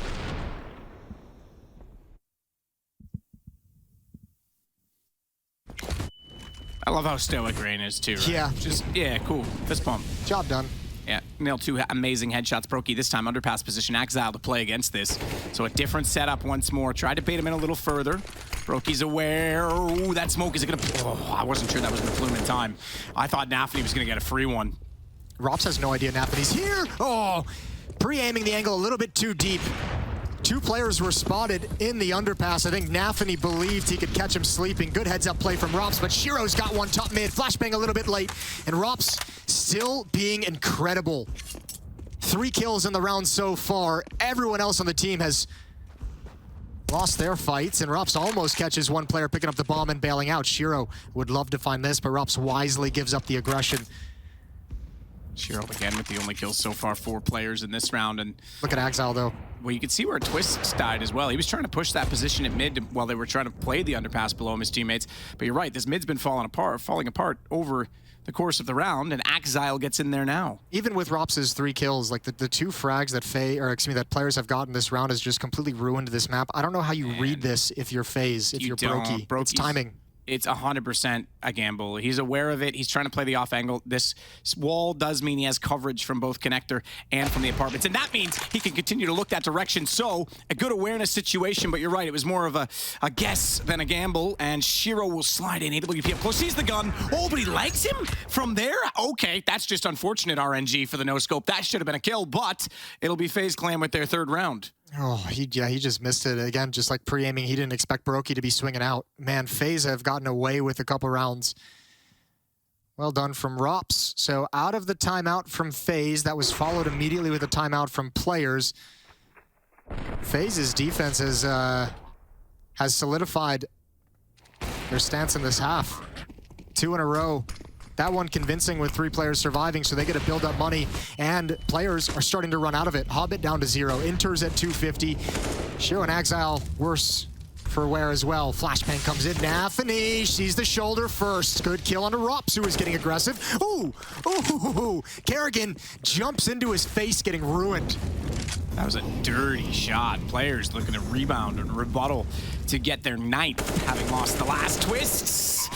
Not super concise, but he'll win out against Nafany efficiently nonetheless. So he stays with 100 HP. Brokey, though, way over toward A. Twist needs to get out of here. I don't think he's aware Shiro's at the top of middle, and he's been pretty hot with the AWP, but he looks the wrong side of the boxes. So the save should be successful.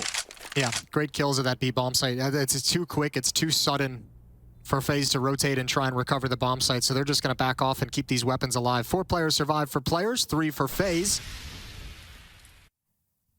Next round will be another full gun round. That is disgusting, filthy from Exile, who's come into this map with a lot of power. 9-4.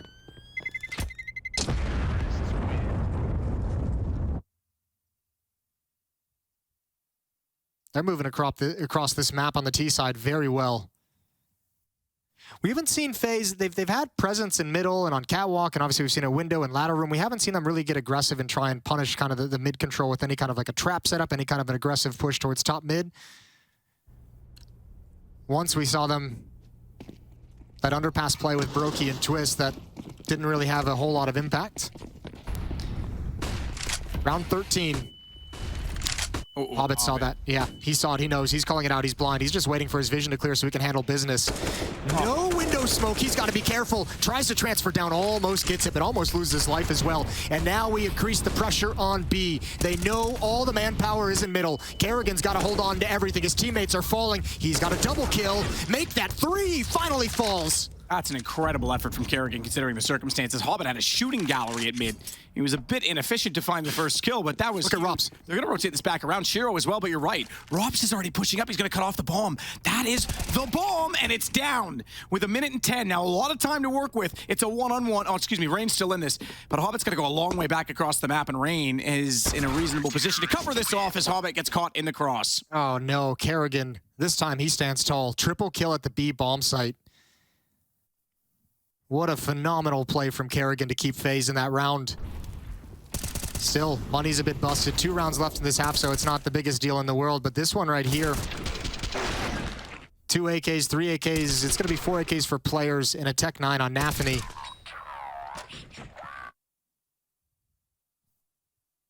FaZe have done a decent job withstanding the pressure from players. This half very easily felt like it could have been a blowout with the way that players were shooting and the way they've been moving across the map.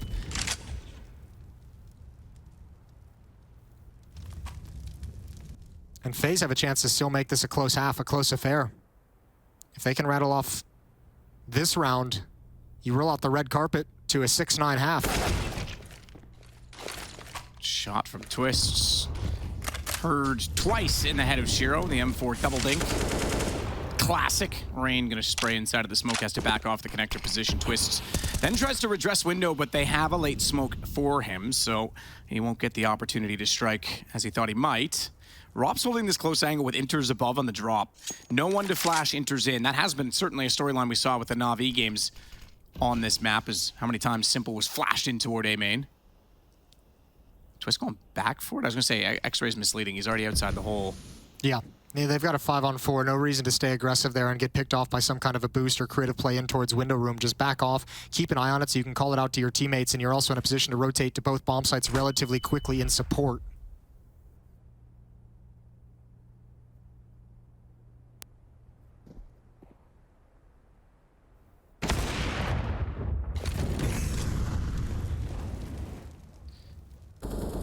Easy kill for Rops as they walk into it, and all the kills now going the way of FaZe, except for Hobbit, who's got a few more things to say. Oh, Nafany actually is able to find one. He's got to realize Rops is still inside the bomb site. Hobbit coming from the other direction as well. Rops is going to be pinned in. He gets aggressive, picks off both. Oh my. Good work with the up from Rops, triple kill. And now FaZe starting to gather some rounds, individual tactics and performances to do with it. As you go back to Kerrigan, previously at B, this time Rop steps up at the end. Players lucky to have 9 already. I shouldn't say lucky, they've earned it, but fortunate to have 9 already so they can afford some of these losses because they're still in a great position. What a great timeout from FaZe to take. I wonder if there was something actually said or if it was just kind of like, everyone chill. Everyone chill, we're getting beaten individually. As soon as we step up, it's going to be just fine. And they've won 4 of the last 5 since that timeout was taken. Hobbit's going to be lurking in middle. 16-8 on him, 14 kills on Exile. What little utility he has is spent in mid, trying to apply pressure, trying to take attention away. There is a boost up. He's got to be careful. Twist has a great chance to take him down, but just backs away from the fight. 4 players lined up outside of A to back up this lurk from Hobbit.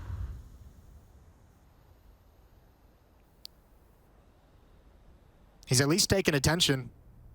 Rops is going to back off with the AWP and get a new position towards Ticket. Rain aggressive towards top A ramp, and Kerrigan playing in jungle.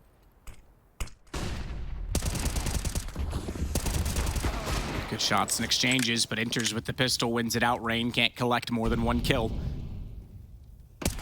Leaves us 4 aside. Hobbit already up inside of the ladder room as well, and Catwalk is decent position, but only if the opportunity arises. Meanwhile, back at the ticket booth, Rops will watch the admission of 1 more as Exile drops down. Shiro and Inters, though.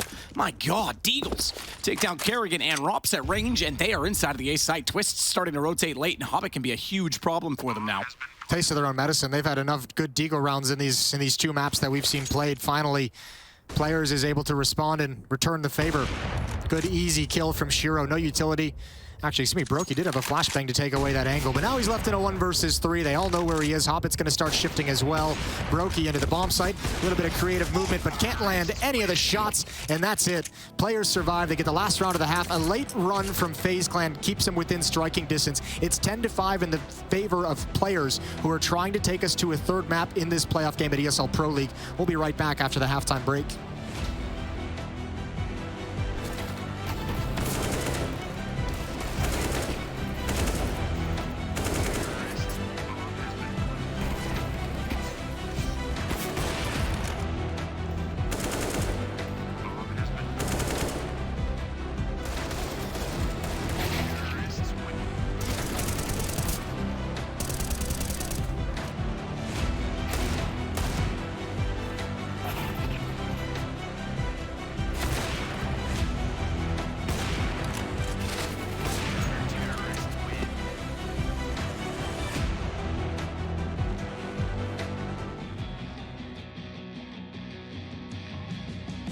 1B rush. Oh, this is so obnoxious, bro.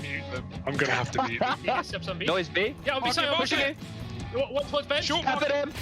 Dead one. One more side. Side. I'm pushing. Nice, right down. Nice. Triple nades. Out. 2-8. Big nades. He's one. Yeah, smoke window. No! They're win! 2 minutes. Nice smoke, thank you. Escaped. Flashing the smoke. Reloading. Nice, Harry. Out. Both here. One pals two.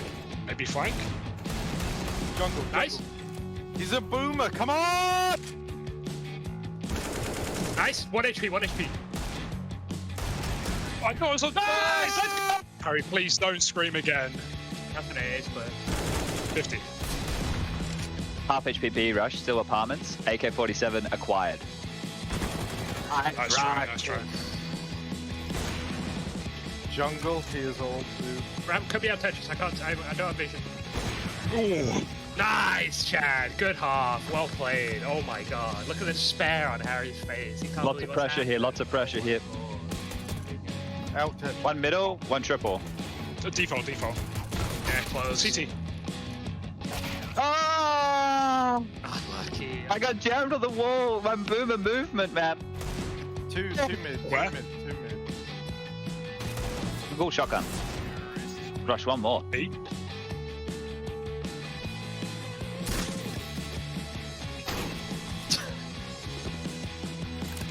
B plant. Backside. Coming left. Let's go! Ooh, nice try. Gotta work harder. It's fight or flight now. Get up now. Go with the move, go for the goal. Lead up the stadium, you know how it's done. Stand up. Go let it takes to fight back. Don't stop until you back out. Give all you got. Show them how to make a miracle. Stand up. Go let it takes to fight back. Don't stop until you back out. Give all you got. Show them how to make it.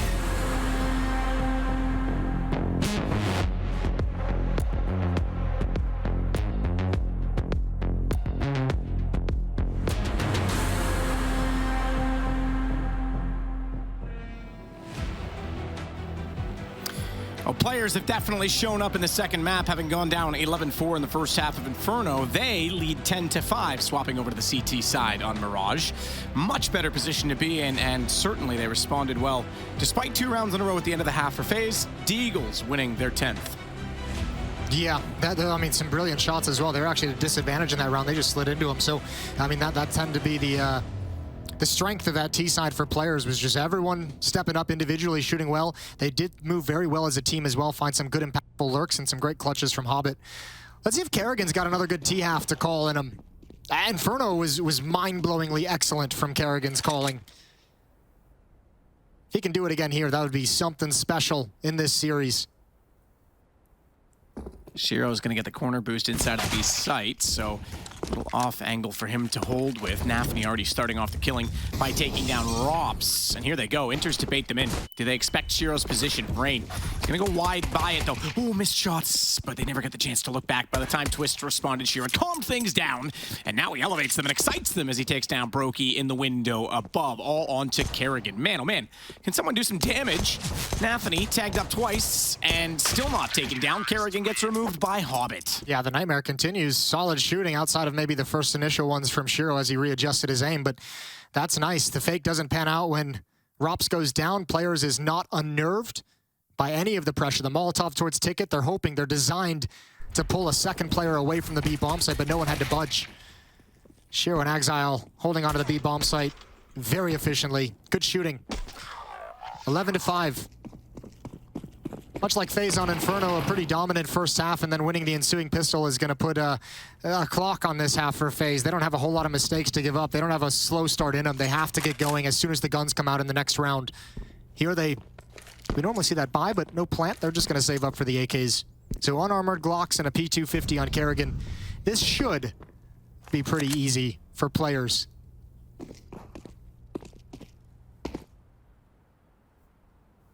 Should. Yep. operative word. Twists underneath with teammates in tow. Kerrigan will work with him. Rain trying to do battle from the lower side of the middle ramp toward the boost position onto Catwalk. Not a common angle for a fight, but Nafany wins it nonetheless on the FAMAS. Hobbit will slide out as they knows the rest are preoccupied, distracted, and the damage being done. He even gets helped out. Does exiled by his teammate in the window. Nafany getting the shot toward top middle. Could be 2 straight rounds with FaZe not getting a kill yet in this half. Let's see if Rops can change that. Quick tap to Nafany. They know where he is now. What do you think? He's gonna get one? No. No? Good call. Thanks, man. 12-5. 7-round lead from players. But here comes the important round for FaZe. 5 AKs being picked up. They saved everything just for this round. Kerrigan with smoke flash as well. After this, it's desperation. If FaZe are to drop this round, you're in a really difficult spot. You start getting into that weird place where you want to save because you know you need things to win the rounds, but you just don't have any more to play with. You have to try and grind it out with weaker buys. Molotov being put out. Kerrigan, I felt like he wanted to pick up the pace through that. It's going to be a pop-out Palace.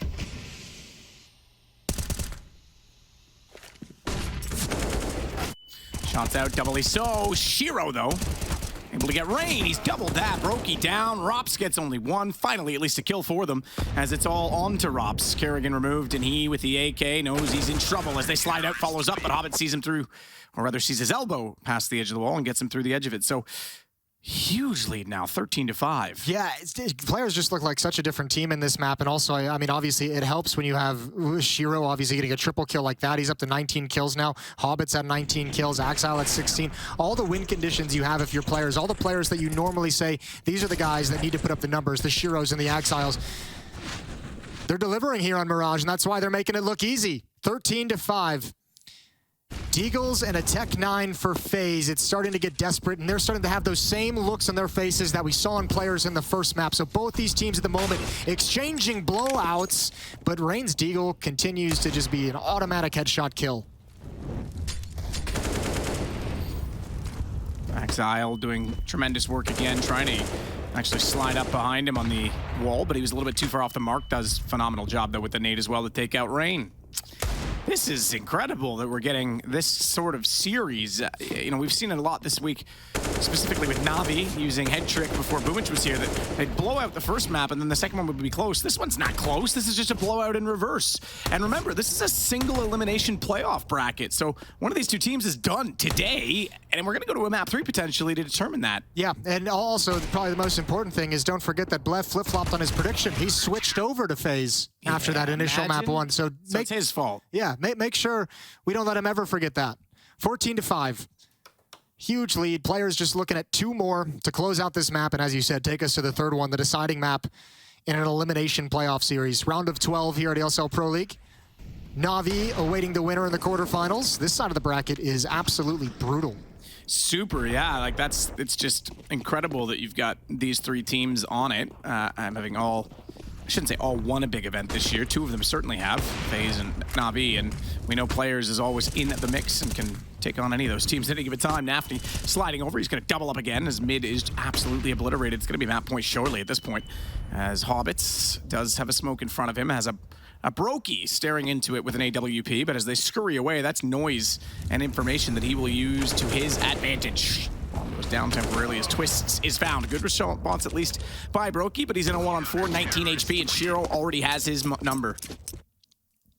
Yeah, he does. 10 chances to close this one out. What a great map from players. Statement victory. Yeah, I think this is worse if you're FaZe, right? Especially, as I said, this is a knockout series. If you win the first map in that much of a convincing fashion and then lose the series, that hits harder than the potential comeback that it is for players. It's an interesting conversation too, because we were starting to just kind of second guess, like why didn't players go elsewhere? Why didn't they go towards an Ancient? Why didn't they go towards a different map that might have been a little bit more beneficial to them? But obviously coming into this with a great game plan and obviously playing great individually on top of everything.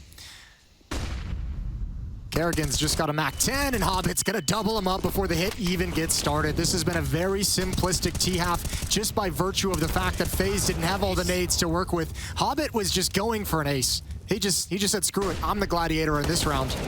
Twist doubles up, but that's all he'll do. They slide out. Exile gets him down immediately. What a response by players. They lose the first map 16-6. They come back and take this one 16-5. No question they're in the series now, and FaZe are going to have to dig deep as we will reset for Overpass to decide the entire series. Goodness me, you got to get that one off the chest, get outside, get a deep breath, and that's what we're going to do. We'll come back in just a second and give you all of the updates on the desk.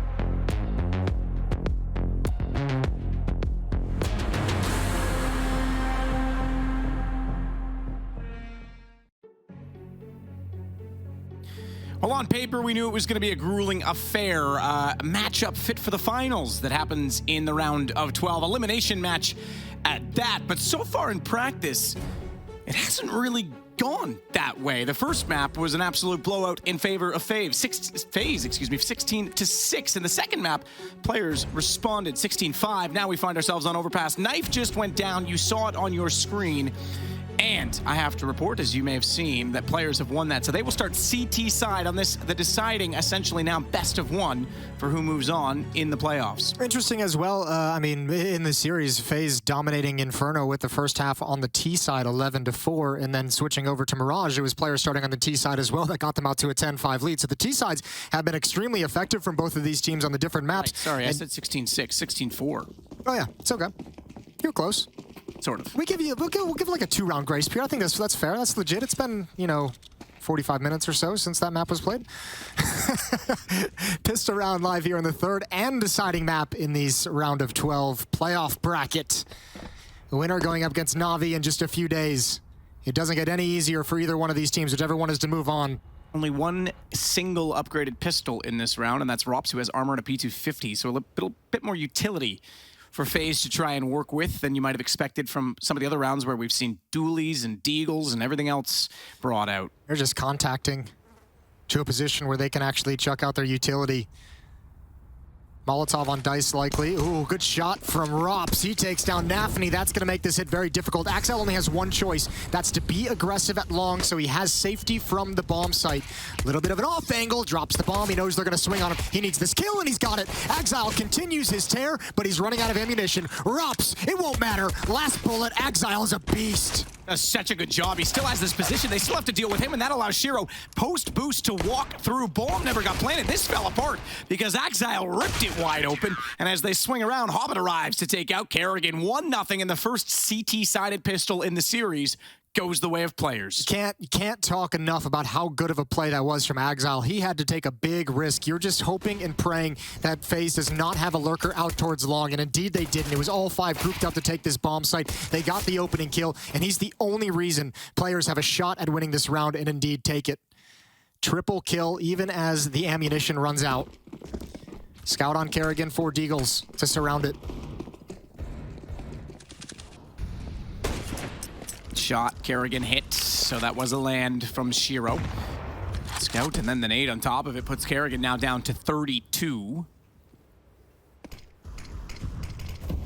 Exile slipping away after great success. He goes straight onto the M4. Nafny does the same. He was the one that had the kit in the last round. He's not holding one in this one. So, in fact, none of them are. Oh, Hobbit is, excuse me. Okay, my eyes deceived me. Hobbit does have one. I was going to say, surprisingly, you wouldn't, considering you get a little more money this time.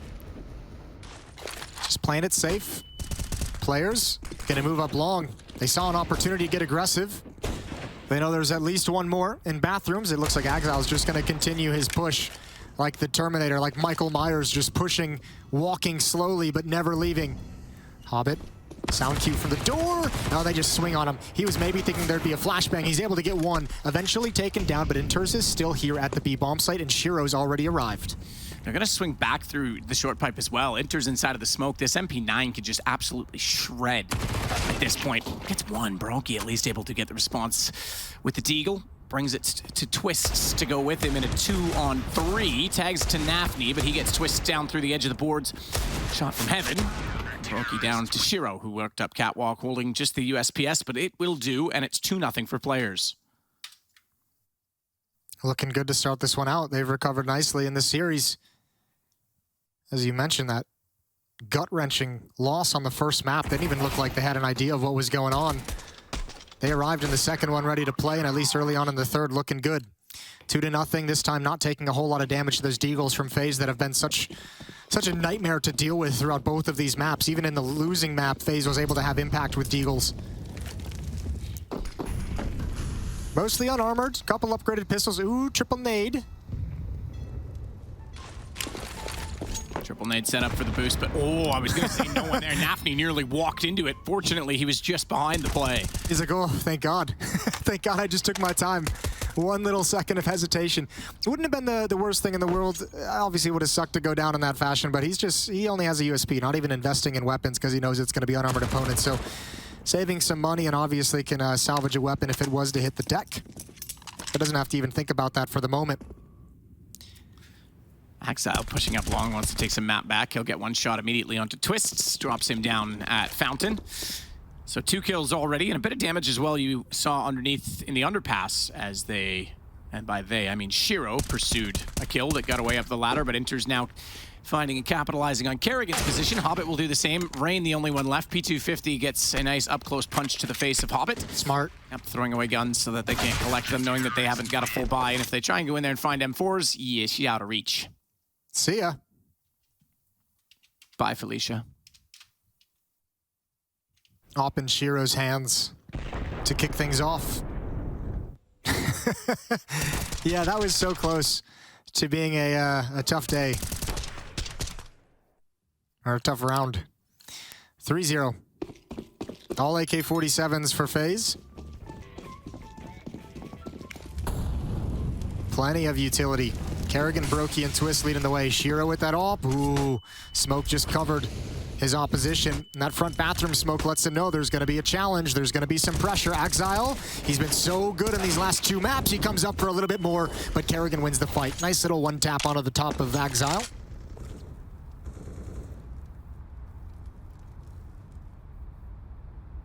Ops. Nice through the fence to take down Hobbit, who gets aggressive, and they're not done there. They're going to put a second player in this position. That one will go far better for them as Inters gets 1 kill back. He loses that, and they go down to a 5-on-2, and you've got a much different scenario. However, it's still 4-on-2 because Kerrigan has found Nafni over toward A. It's an awkward monster smoke. They're going to be fine stepping through it. Inter's backing off as well. Him and Shiro gambling at A. I'm going to just try and keep these weapons alive, and I don't think we're going to see too much of a hunt from FaZe. They want to get some money in the bank before they start risking the weapons to take this stuff out of the hands of players. So it's going to be 3-1. Where the bomb does inevitably go off. Great round from Kerrigan. Negating Exile's aggression, obviously the entry frag as well. Heading into the A bomb site.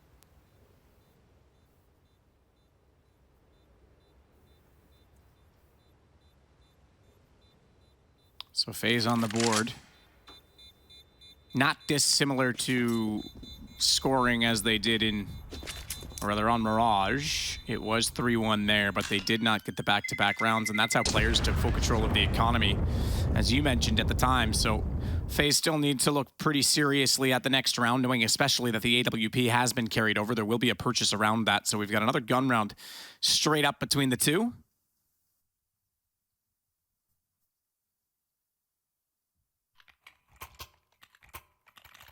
And you mentioned it already, Jason, for those of you who maybe weren't with us a little bit earlier or haven't seen the bracket. The winner of this round of 12, will go on to a quarterfinal in which 4 teams were given buys for going 5-0 in the groups. And the bracket lines up that the winner of this plays Na'Vi. So pretty stacked way to the finals on this side.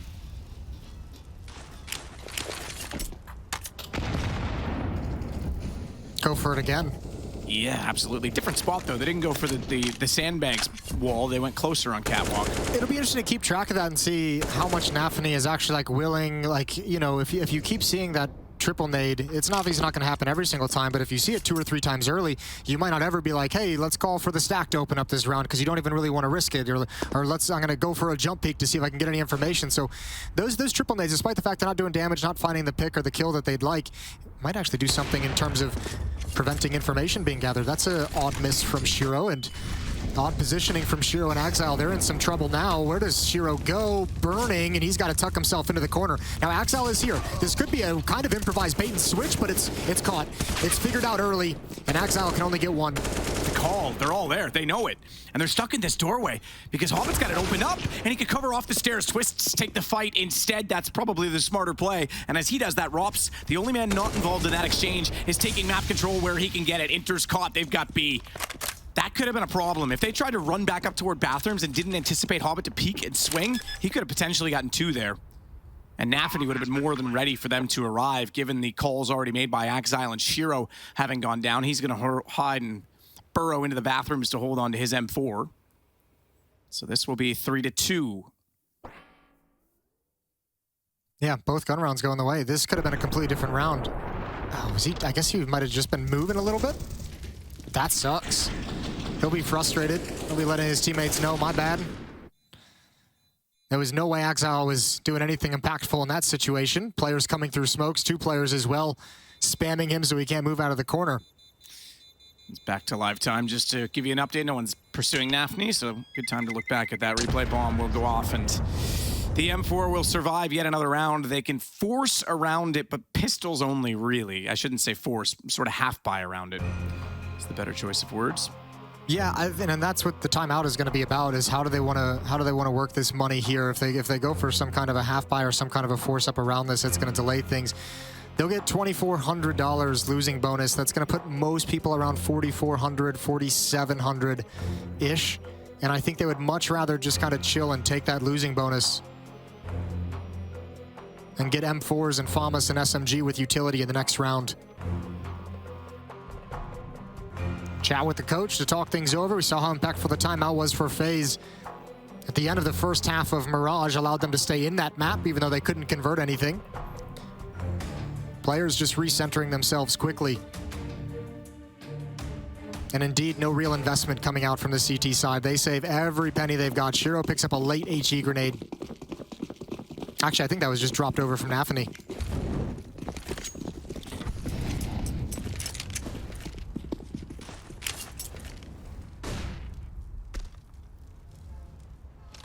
So this is a different approach to the boosting. As you say, if they're not going to be trying to play that sandbag position, mind you, this time it's because he has the M4, he's in the back lines. They'll stack up B and he becomes the safest and the most deadly in that position.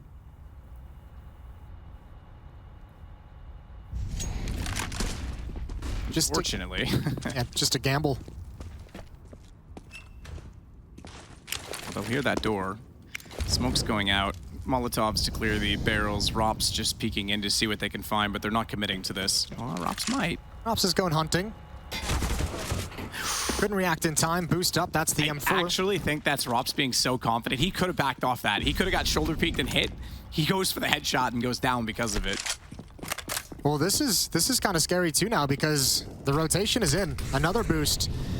Hobbit's going to have a flank. If Nafany can get anything done, it's going to take body power away from defending the site. Oh, spam coming in. Axile had to give it up. Hobbit's got the AK-47, though. Good kill from the USP. That takes attention away from this flank. This flank. More importantly, this flash. Axile gets Rain up close. They're still in this with a shout. Hobbit's got the AK picked up. Nafany's gotten twist down. Round over. How do they steal that back? A stack on the wrong side. Single man to sell it, and they don't capitalize at B. It's so cool as well. Even after just the one USP kill and the 8 bombs, so they're like, all right, guys, we got Hobbit already in the bathrooms. He's so close. Let's make sure attention is kept here. Let's divert their gaze towards the bomb site so that Hobbit has free reign for the flank. With one M4 and nothing else invested, players find the solution.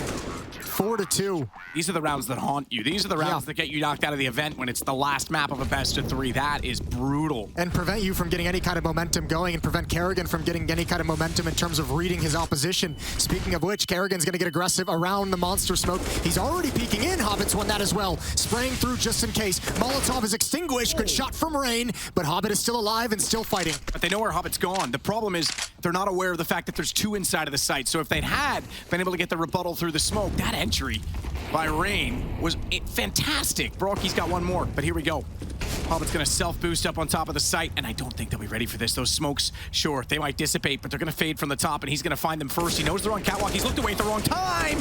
Twist slides by. Now they know he's up above, and Rops will punish him, and that puts Broki on the move as he has to try and sneak around. But here comes Exile from behind, undetected. Flank once again the factor, and FaZe are in trouble because Rops has no HP, and Exile is going to find Rops first. That's a scary play that Exile just made there, even though he does get the kill. That's the kind of play we saw them making on Inferno when they were splitting up an individual. That's a 2-on-1. If he loses that battle, you put Shiro in a really awkward position, but this time gets the headshot. Rops didn't expect him to be there. All important opening kill from Hobbit because Kerrigan was creating a lot of space. Just a great sequence from Hobbit all together. Twist searching for him up on top of the boxes and is caught off guard by the player in the pit. 5-2, 3-round lead in FaZe. Stuck with very little money. Khalil on Rops, Deagle's picked up.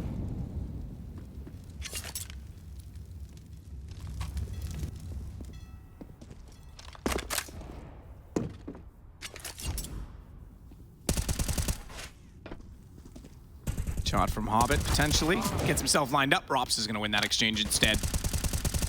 Nafny knows they're in there, though, so why not take a shot down that wall?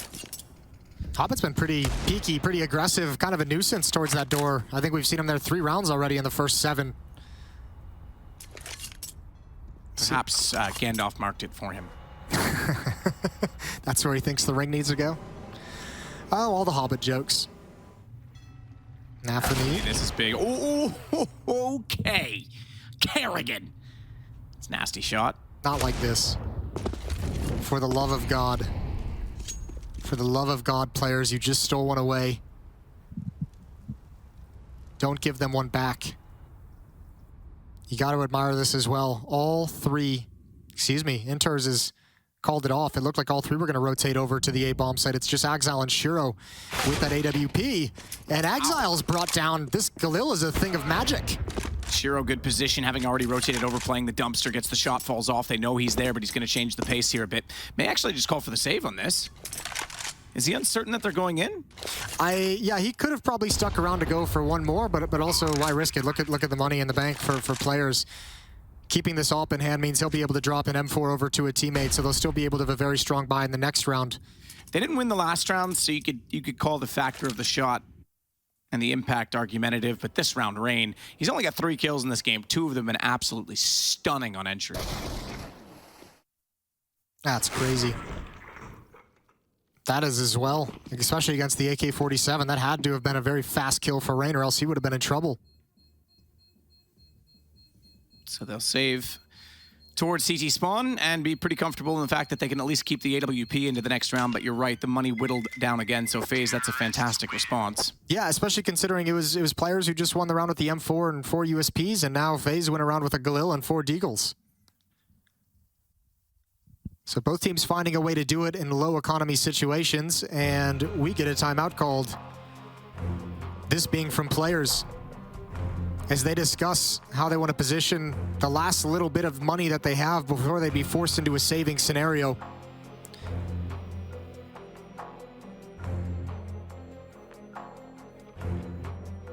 Timeout taken as well before that M4 and 4 USP round. We're being very vocal.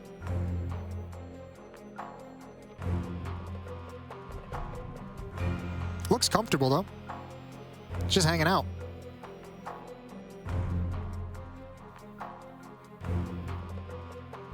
Early in the map still, they've all been here before. Might get a little less comfortable if they can't win this one against players, because this would give them a chance to bring back the economy and the opportunity they lost in the last round. It's been blowouts in the first 2 maps, obviously, so both teams got to be happy to a certain degree that at least they're exchanging rounds back and forth. Nobody has shot out to a huge lead just yet. Missed Molly at the T-stairs.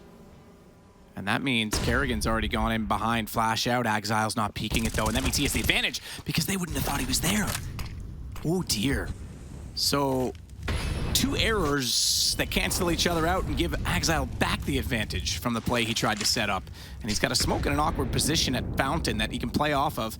That'll give him some coverage, but only for a moment longer. He's got to fade off of this and get back past the stairs at Connector, and he's a little worried about that because there's no teammates down there. So where's the peak, and when is the peak coming through? Well, he's been baited out.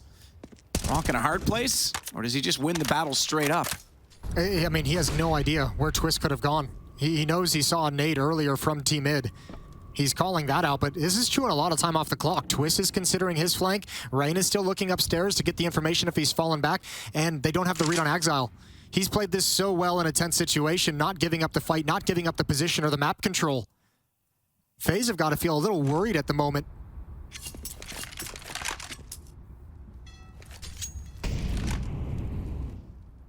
"30 seconds left. Look at the utility. 1 smoke, 2 flashes, and a Molotov to make this work into the B bomb site. 25 seconds now. Good shot from Brokey. Ooh. Here comes Exile though. Hobbit's holding them up. That's all he has to do. Nafny locked in.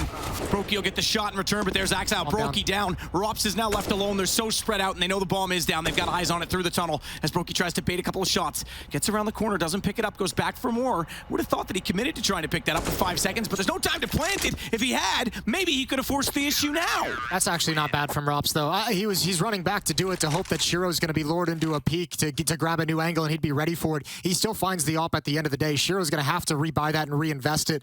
That's a good frag to get as time runs out, doing damage to the economy in a situation that you could not possibly win. So still finding something positive to take from it. Exile is the king in this round. That information he gained is worth its weight in gold. 6-3. Very narrow margins on some of these rounds, and ooh, that Molotov doesn't get put out immediately, but not too much damage taken from it. Kerrigan, Twist, and Brokey in middle, all to make sure that Exile's aggression isn't impactful again, but he's not here.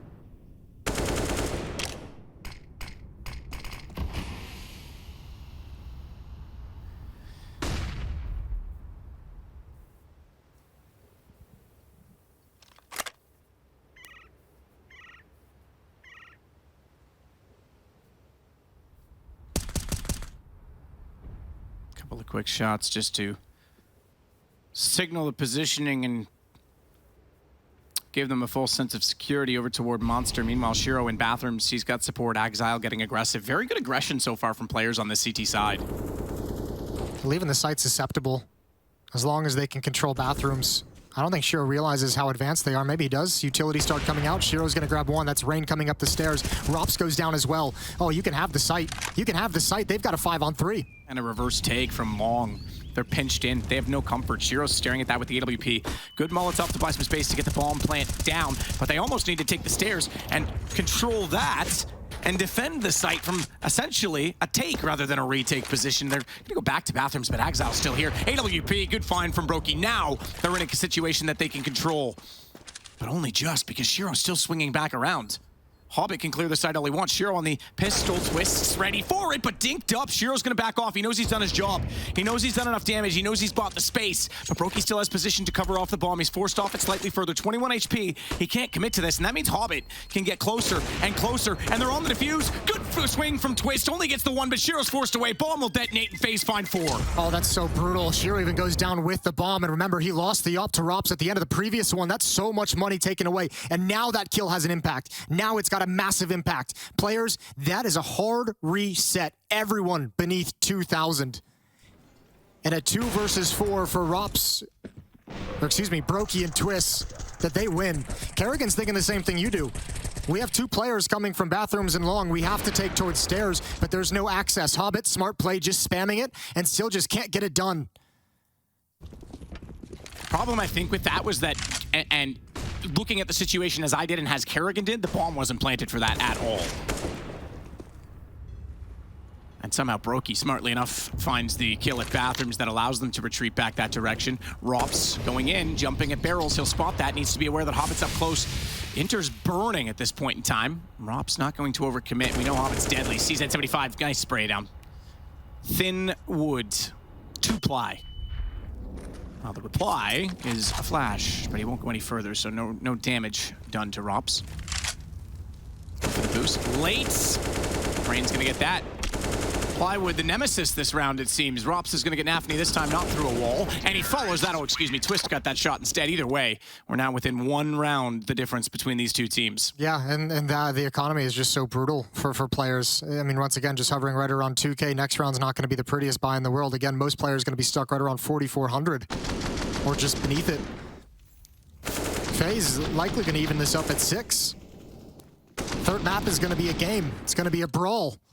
And even those players look pretty decent to start out with, FaZe is taking everything away from him. And the tough part is, look, even though this is 6-5, 4 of those rounds that FaZe have won, 4 of the 5, except for the previous one we just saw, were all bomb plants and bomb explosions. So they're finding ways to get into this site. They're finding ways to have success. Just a straight up set piece on the B bomb site. 3 Molotovs, smokes, flashes, all used for poor little Hobbit. And Kerrigan gonna make some bank. Bonus money galore. Flying Mac 10s. There's Brokey with the final. 6-6.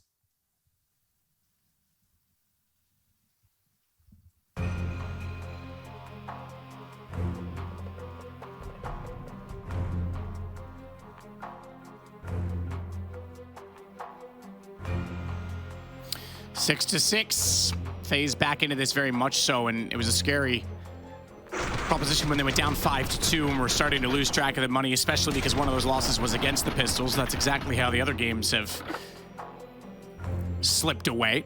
But 6-6 indeed. This is I mean, it's kind of common, I guess. You see 2 blowout maps, each on the one that they pick. The third map tends to at least level the keel a bit, right? So, let's see how this works. You hope so. It's glad that I'm happy we're getting it.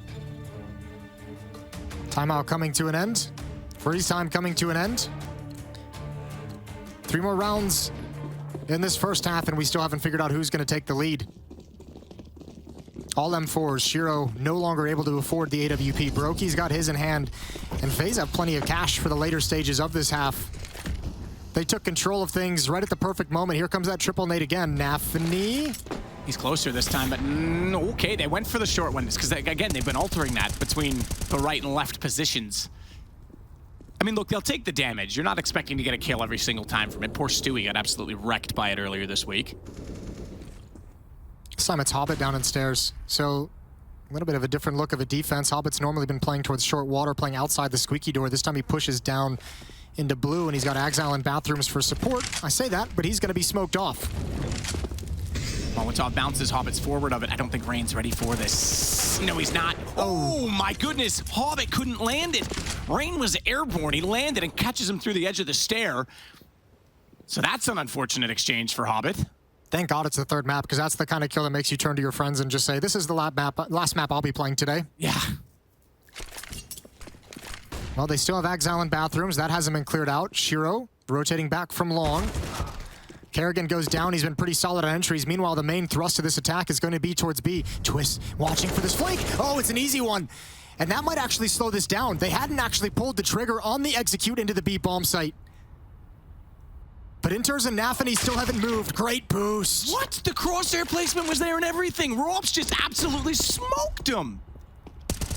Enters, low HP, lines up the first, follows up with his second. Brokey has to swing out and trade it. They've got the advantage, and Shiro knows that Twist was on the offsite, but it doesn't matter. The headshot comes through, and FaZe have the lead, 7-6. Yeah, what a good round. What a great lurk from Twist.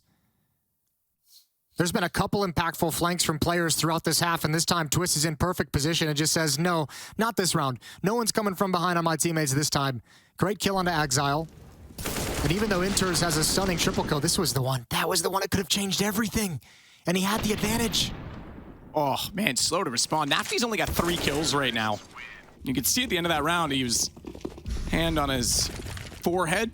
Bit of despair, discouragement. He'll have to pull himself out of the gutter because he's going to have to lead them to success in the second half. We're still not done the first. By far the closest game we've had yet. Think of how much of a disaster this half could have been if players didn't win the M4 and 4 USP round. Yeah, that's absolutely true. They won 2 off the back of that.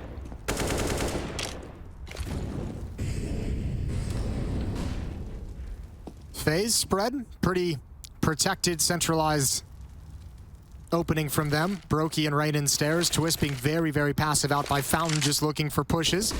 Kerrigan's going to challenge. Kerrigan's going to throw his way through Monster. Rups is blind, surely going down, but I think that's the only kill Hobbit even has a chance of getting.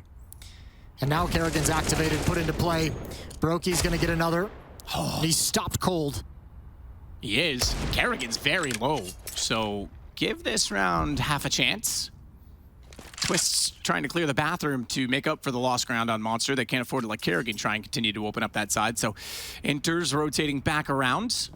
Might run into a 2v3 in sight, and again, you catch off an angle if they're not careful clearing, and you've got Kerrigan low. Another headshot from a Deagle, a body shot to follow. You've got a round. They do overlook it. Axile nearly gets away with one more. Twists manages to hold the trigger, but that's a lovely shot. And now it's Twists on 22, Kerrigan on 2, and Inter's on 37. He's going to try and work back through the smoke. Bomb's down, 21 seconds. That's going to force time to be a factor because they have to commit to the bomb plant and give Inter's a bit more of a chance in that regard.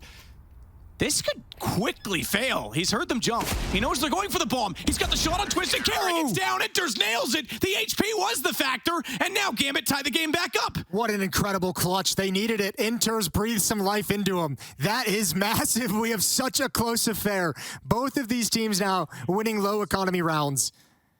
So sick from Inter's. And you're exactly right. The damage that Axile done has impact later on. That's beautiful. That's so sick. I mean, he even overlooks that because it's just a little head. Could be a little corpse in front of him. Very easily could have missed it. Honestly, I thought it was a body when he first peeked around the corner, but that was sick. I mean, so well done. Once they got the early damage and they had the advantage, they just played it out. The bomb going down, what a factor that was. That's so crazy. Rain falls through. He spammed. It's all gone wrong for FaZe at the end. Kerrigan swinging out, finds the equalizer, brought down to just below half HP. Shero still standing tall with the AWP in bathrooms. Nafany has shifted over with Axile's death just to make sure Shero can't get wrapped upon from long. Rops, it's his turn. We've seen Twist lurk over towards A, towards Highway, towards bathrooms. This time it's Rops lurking outside of the B bomb site. Utility used so FaZe can get space and make this A defense a little bit nervous. 55 seconds on the clock. So they slow it down considerably. Now, Brokey, keep in mind, right now has bomb. He's at long, so it's a big rotation for him. He's going to back off.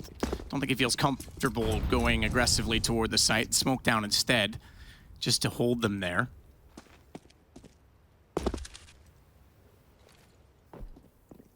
No smokes, Matt. It's going to be Molotovs. You have to, excuse me, one smoke is already just being thrown out to Plume.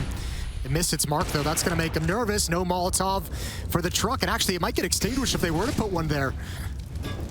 Well, they're going to molly backside bank to keep Hobbit from swinging out. They know the smoke's down along. Doesn't matter, though. Hobbit has vision. He's got the lineup. This is just too easy. Brokey down and back into the lead. 4 players just barely at the end of the half. Closely contested, 8-7. We've got only just a few more rounds, 15 tops, to decide who, well, I say tops, we've had overtimes, but 15 to decide who's moving on and who is out. We'll be back after the break.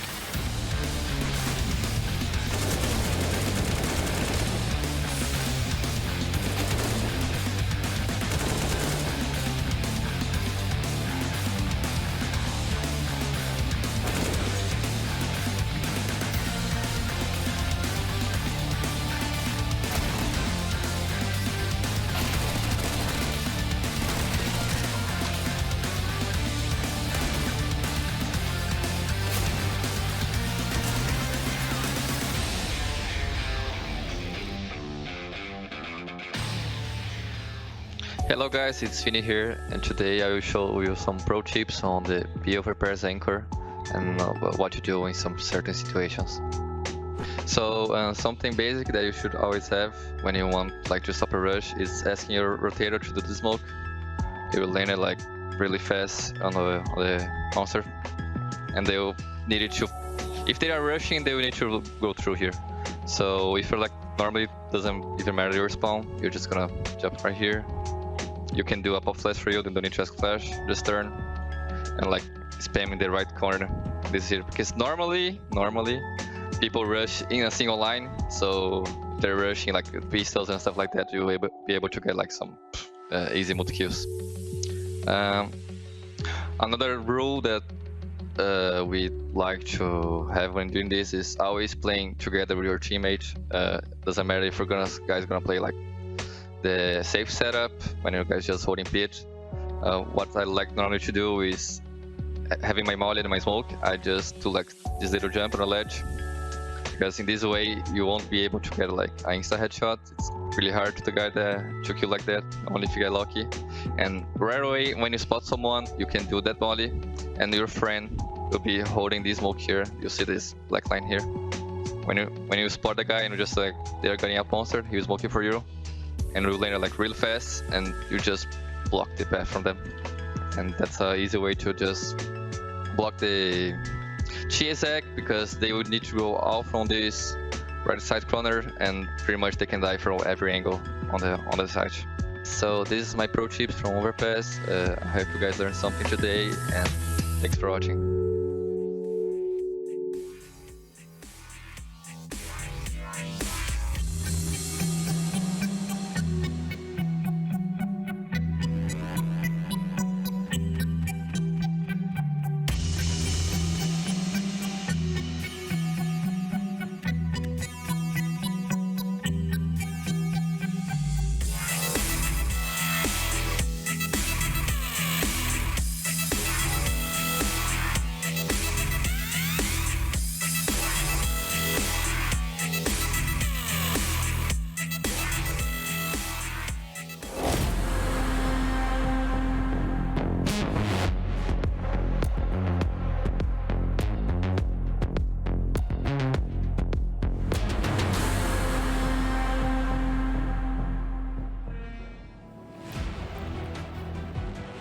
Seven on our third map, one round between them. Players just squeaking that out at the end of the half.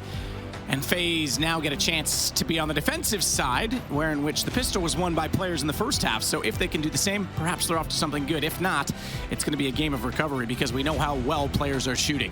That was such a tough half for players. I'm actually amazed they come out on top of that. Obviously, it helps when you win an M4 and 4 USP round, when you win that Deagle round, the 1 versus 3 from Inters, the clutch that he had at the end of it. But man, FaZe had them on the ropes a number of times, and FaZe had economic control throughout most of that half. So the fact that players are up around is incredible. Not sure if Brokey spotted anyone, probably at least one. Rops takes a little engagement and backs away from it. Both him and Hobbit more than willing to just back away from the fight and call a stalemate. Shiro getting closer with Nathany as they work past the fountain and take over the bathrooms area on the map. Rops, that's a tough one. He's going to play this solo. He's got Brocky to swing out from spawn. Shadow makes that easy to get the first one, but now they know he's locked in the corner, and a tough position. He goes down. Exile knows likely he's got a support player there for him and looks for Brocky. He finds the kill. He drops down. Kerrigan coming out, can't hit the jumping headshot, but he follows onto Inters. That's a lovely shot. Bomb drop temporarily. Kerrigan finding Hobbit as well. Exile suddenly standing inside of the site, gets the return shot, but does not have the bomb. It's all onto Twists. He's got the first one already. Knows the second one's there, and he hits the headshot on Nathany as well. And the Canadian kid steps up again to make it 8-8. He wins the clutch, but he never even gets a chance to be in that situation if it's not for Kerrigan. Those are incredible shots from Kerrigan to be able to hit. Absolutely stunning, especially considering he takes his time with the first one that jumps in. That is wonderful. This is icing on the cake. Hobbit goes down. He's the one meant to pin him into the truck, and Twists with his, as we all know, his beautiful aim. Brokey's getting hyped up. Kerrigan's getting hyped up. FaZe has tied it up 8-8. Perfect execution of USPs as well. All 5 headshots that round. Rain's going to go hunting now with his colorful MP9.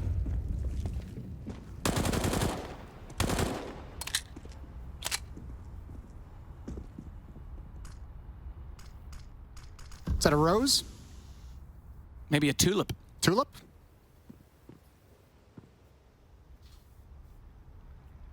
I think it's a rose.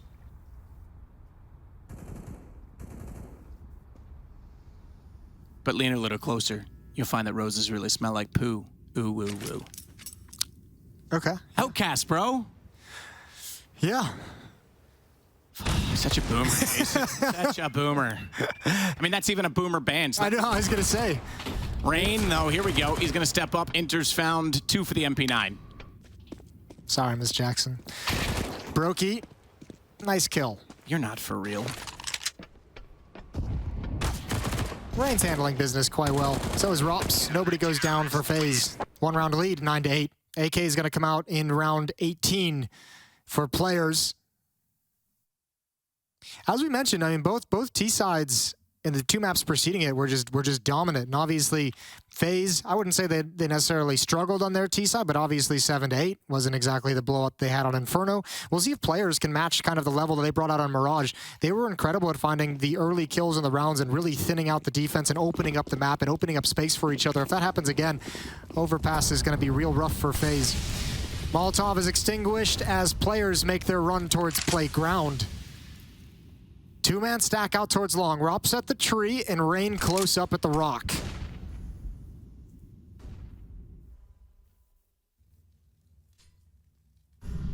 One pop flash would ruin Rain's entire life. Afni. All right, Shiro comes out. I was going to say, if he spray controlled that and actually hit the shot, impressive, but it wasn't him that hit the shot. Yeah, Nafany crouch sliding into an incredible peak is going to ruin Rain's life as well. Kerrigan trying to shrink the map and trying to get a little bit of information is forced away by Hobbit, who's still just chilling underneath the ladder. Gonna check and make sure nobody's pushed out towards Monster. A little bit of an oversight. Shiro's kind of alone and isolated with the bomb. Inters is gonna come help and make sure he can cross safely. However, FaZe have the right call. Kerrigan and Twist sticking around at the B bomb site. MP9 and FaMAS to hold off this hit, to hold off this attack. Smoke just blooms from Twist, and he's got one. Good shot, Shiro, but not done there. Kerrigan steps up for 2, spraying through Exile into Shiro with the MP9. Brokey has to dodge the flash. That allows them inside of the site, but do they know he's this close? Bomb's gonna be planted. He slides out, can't hit the shot. Inters gets the kill, and it's 9-9. Great response early on, having lost the pistol and the ensuing round, and that's gonna leave money tight on both sides, but that means we're at breaking point already, and players can get straight back into this. Narrow margin of victory. If Brokey has an M4, that's probably at least a 1 fight, and then he's got a 1-on-1 duel, albeit very low on HP. Good job from Kerrigan. And this just goes, the reads he's had in this series have been pretty darn good. This one, they knew Twist was there. They didn't expect a second player from that side of the bomb site. 9-9. FaZe fully bought up into this. They need this win. Otherwise, it'd be an early reset of the economy. Scout on Brokey. FaMAS on Twist. All three M4s around it, and on the player side, all AK-47s. Slow-paced spread default from players just to make sure. Nothing crazy called out of spawn. Bomb's gonna be heading towards B. So after they notice nobody's pushed up long, nobody's pushed up towards Fountain, and Terza is gonna back away and rejoin. Looks like they want to apply some pressure on towards Monster. Smoke is just pluming now, and that's gonna force Shiro to back away. He really wanted to take advantage. If there was gonna be no utility there, he was gonna see what he could find.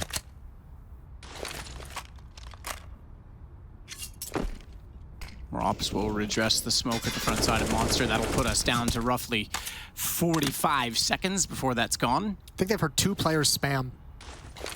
That nade's gonna be well struck. And as always, I call that and I'm wrong, but he goes down to 81. Nice shot, Shiro. Twist just absolutely deleted. Yeah, Nafany saw that nade coming. It's not your fault, Matt. He saw it coming a mile away, and he just stepped forward a little bit. A risk. It overexposed him to the bomb site, but nobody peeked with it. And if they had, it wouldn't have mattered, because that boost up got the elimination on Twist, who would have been the player in the battle.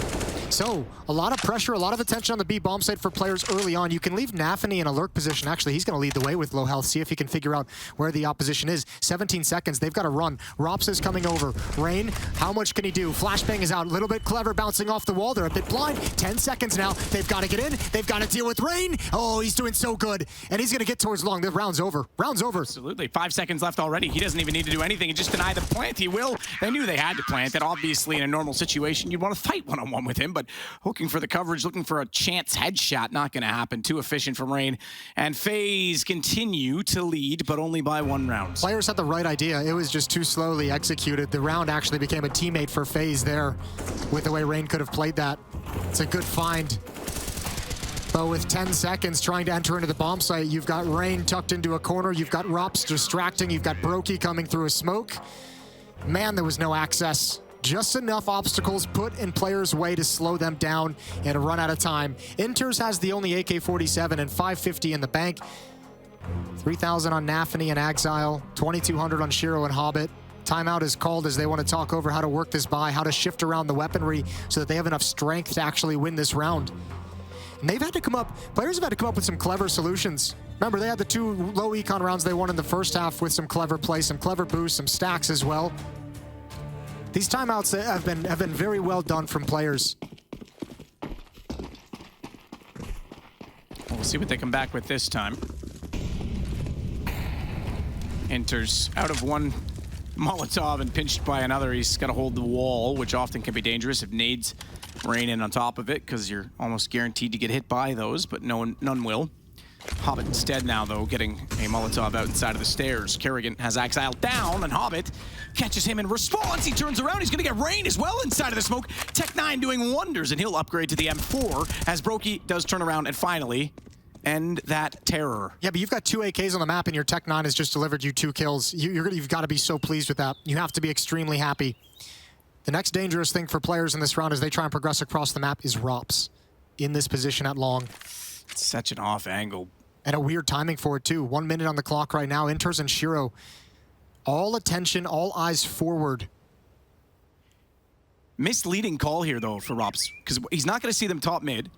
He has no idea they've gone into connector. Well, as he pushes long, here's the tough part. Brokey has shifted back to cover the A bomb site because there could have been a timing. He's calling out exactly what you just mentioned. There could have been a timing where they slipped past Rops' flank. This actually splits FaZe up 1-1-1. They're all so far away from each other. Twist has got to do everything, and he's out in the open with the FAMAS. If Inters gets this kill with ease, here's the swing. Oh, big win. Can he get a second? He dinks Shiro. That's actually pretty damn good. And Rops is on the backside of them now. He's already spotted one at Monster, so he knows there's a bit of space. Brokey just trying to stay efficient, not get caught out, not get picked off before Rops can get there. That does mean they'll give up the plant, but here we go. They have no idea. Nafany's a dead man. He's gonna walk. He doesn't even consider it. Doesn't even swing to check it. Just gets removed, expecting them to be from the front side of the site. But Shiro, flanking the flanker, is gonna go back through water, and Rops reads it because he's already cleared the rest of the site. 11-9. Yeah, low HP. That flank was massive, despite the fact that it was kind of, its results didn't show, obviously, till the very end. That kill from Twist is everything. If there's a third player alive, I'm thinking Nafany turns and checks that. I think someone just checks it. Beautiful play from Hobbit. Really unfortunate, probably really frustrating that they couldn't capitalize upon it, but that was incredible stuff. Players with the plant. Going to invest a bit more money. Hobbit back on the Tech9, AK-47 on Shiro. Upgraded pistols and armor picked up because they know they've got the economy in a tense spot for FaZe. They want to keep it low. They want to get 2 to 3 more kills in this round. A plant would be wonderful for players. The fight at the moment is an economic one, as players are just trying to do enough damage to set themselves up for the reset once guns are back in their hands, and then they can do wonderful things. Hobbit. Good shot, catches out Brokey. Tech9 in return. Again, this round is going to find 2. That's ridiculous, Hobbit. He's like, all right, guys, don't screw this one up. I've done it again. He's like, against all odds, somehow, I've done it again. Please don't give away the advantage. One more. Oh, look at this. Twist and Kerrigan doing this so well. Twist might be able to recover the round. Rain, he's going to get dropped. There's Twist bouncing. And Rops again with the long flank, and it's all ripped out of their hands again.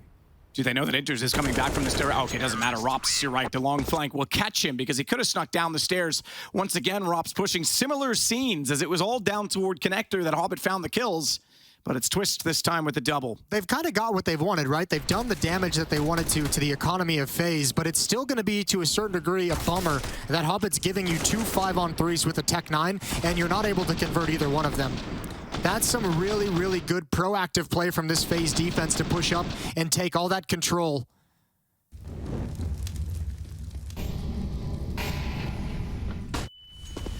Seen that Molotov miss a couple times now in this game. Shiro eats the follow-up nade down to 49 HP, but he'll be chilling in the back with an AWP.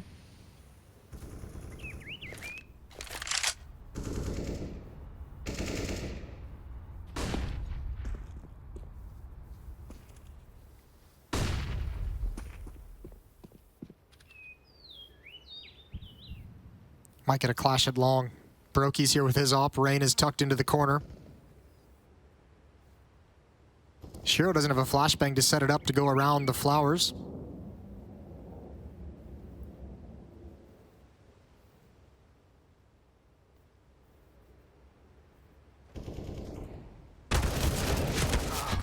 Oh, the jump. Oh, the jump. Rain's going to get one. Brokey still holding it, though, from the sign. He's got both sides to watch.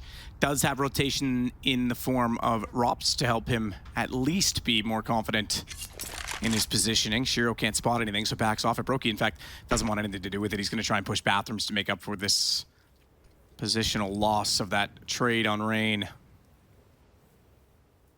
And here comes Hobbit. The Tech-9 killer, but gone this time, AWP. And that bomb is flung far forward. Brokey knows now this is onto the A site with 24 seconds. Get the rotations in place. Good trade from Shiro. It might give them a chance to get in. They've got a bit to work with in this situation. Twists and Robs. The crossfire set. Robs can't find the first. Turns around to realize he's being peeked down, and Twist holds the backside as Axile wanted to swing and get that kill. Kerrigan's on the flank. And what a string of rounds from FaZe. 13-9 as they go on this half in a 6-1 run. Well, one of the things we questioned coming into the second half was, are we going to get that same players team that looked so assertive and so dominant and so confident in their fight selection on Mirage? We're not getting it. A lot of these rounds have been slow played, and they're taking so much time actually getting to the point of attack, especially at the A bomb site, that all the rotations are able to get there in time. FaZe is having a very comfortable experience rotating Twists, rotating Rops into these bomb sites and shutting things down right at the end. Those aren't the looks you want. Those aren't the looks you want if you want FaZe, or excuse me, if you want players to move on. Another timeout that have been very, very good for players. It's their fourth and final. It better be a good one. They've had their chances in the second half, though, Matt. It's just they've just all slipped away. They've all just kind of like fallen flat right at the end. You had 2 rounds on Tech-9s that Hobbit found 2 kills. Not that you're expected to win those rounds, but, no, but you even had most of them. You had AKs as well mixed in there, right? The Tech-9 getting those opening kills is like, that's great. That's incredible. That's gravy. It's exactly what you would have wanted. Well, you know what they say, Jason. Don't hate the players, hate the game. Okay, nice. We'll see if they can win this with their sheer aim. But Brokey of AWP fame is going to be watching down Monster. He's got Axile gone already. Tech-9's from that range against an op. Oh, even when he's flashed.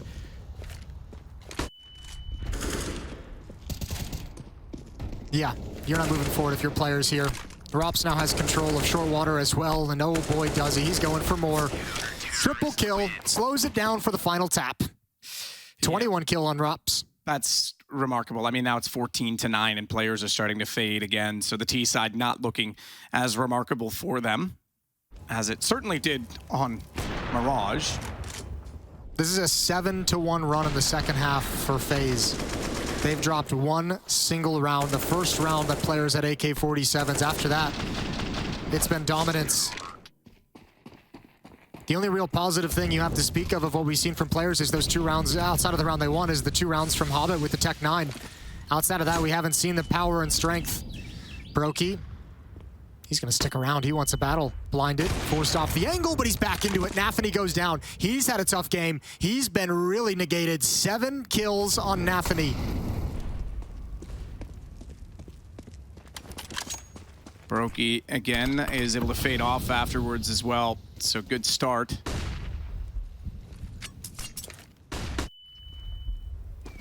No further questions on the exchange. Shiro sliding up without his AWP, has the AK looking into the stairs, which his teammates have now cleared, so they know they have at least controlled middle.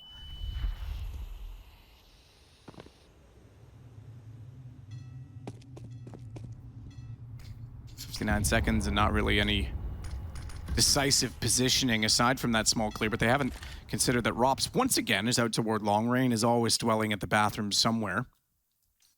And the op therefore is rotated all the way back to B. Twists and Kerrigan, this setup, whew, that's gonna be tough. Kerrigan's not even gonna slide up the wall. Twist just does both. Kerrigan slides out and goes, oh, all right, cool, thanks, man. Yeah.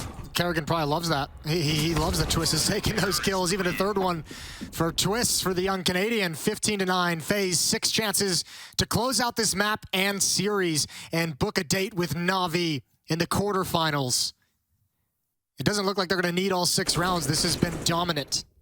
Absolutely. It's now 8-1 in the second half. I mean, the confidence to go for that kind of setup as well, right? Like, that's a cheeky one. You got one player on the drain grate. That's hard already to see as it is. And then as soon as he goes down, you think, okay, that's the monster player. And Kerrigan was right there to slide out. Yeah, this is a headache and a half for Nafany right now. Headache and a half for the whole squad. This half is, as we mentioned, they've had their chances, they've had their opportunities, and they've just fallen flat. What a dominant defense FaZe has come in with. Just a brick wall that players can't get past.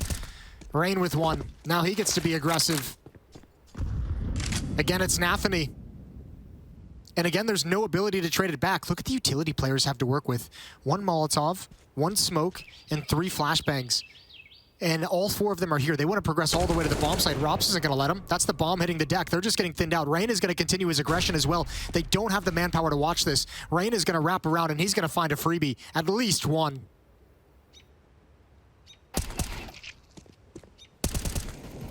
Shot, headshot clean. Second one as well. Rain actually got that well.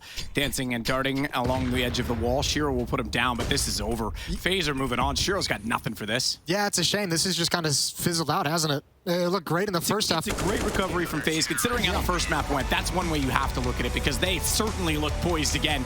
And that's an encouraging sign going against Na'Vi, who they now have a date with. Oh, yeah. And one of the things we talked about, it's going to continue. It's going to be continuing to get tough for FaZe, because remember, we also, there's pressure on this team to replicate the results that they had in Katowice, where they lifted the trophy, and they're obviously looking towards this Pro League trophy, wanted to raise that one over their heads as well when all is said and done. But they've got to go through the best team in the world.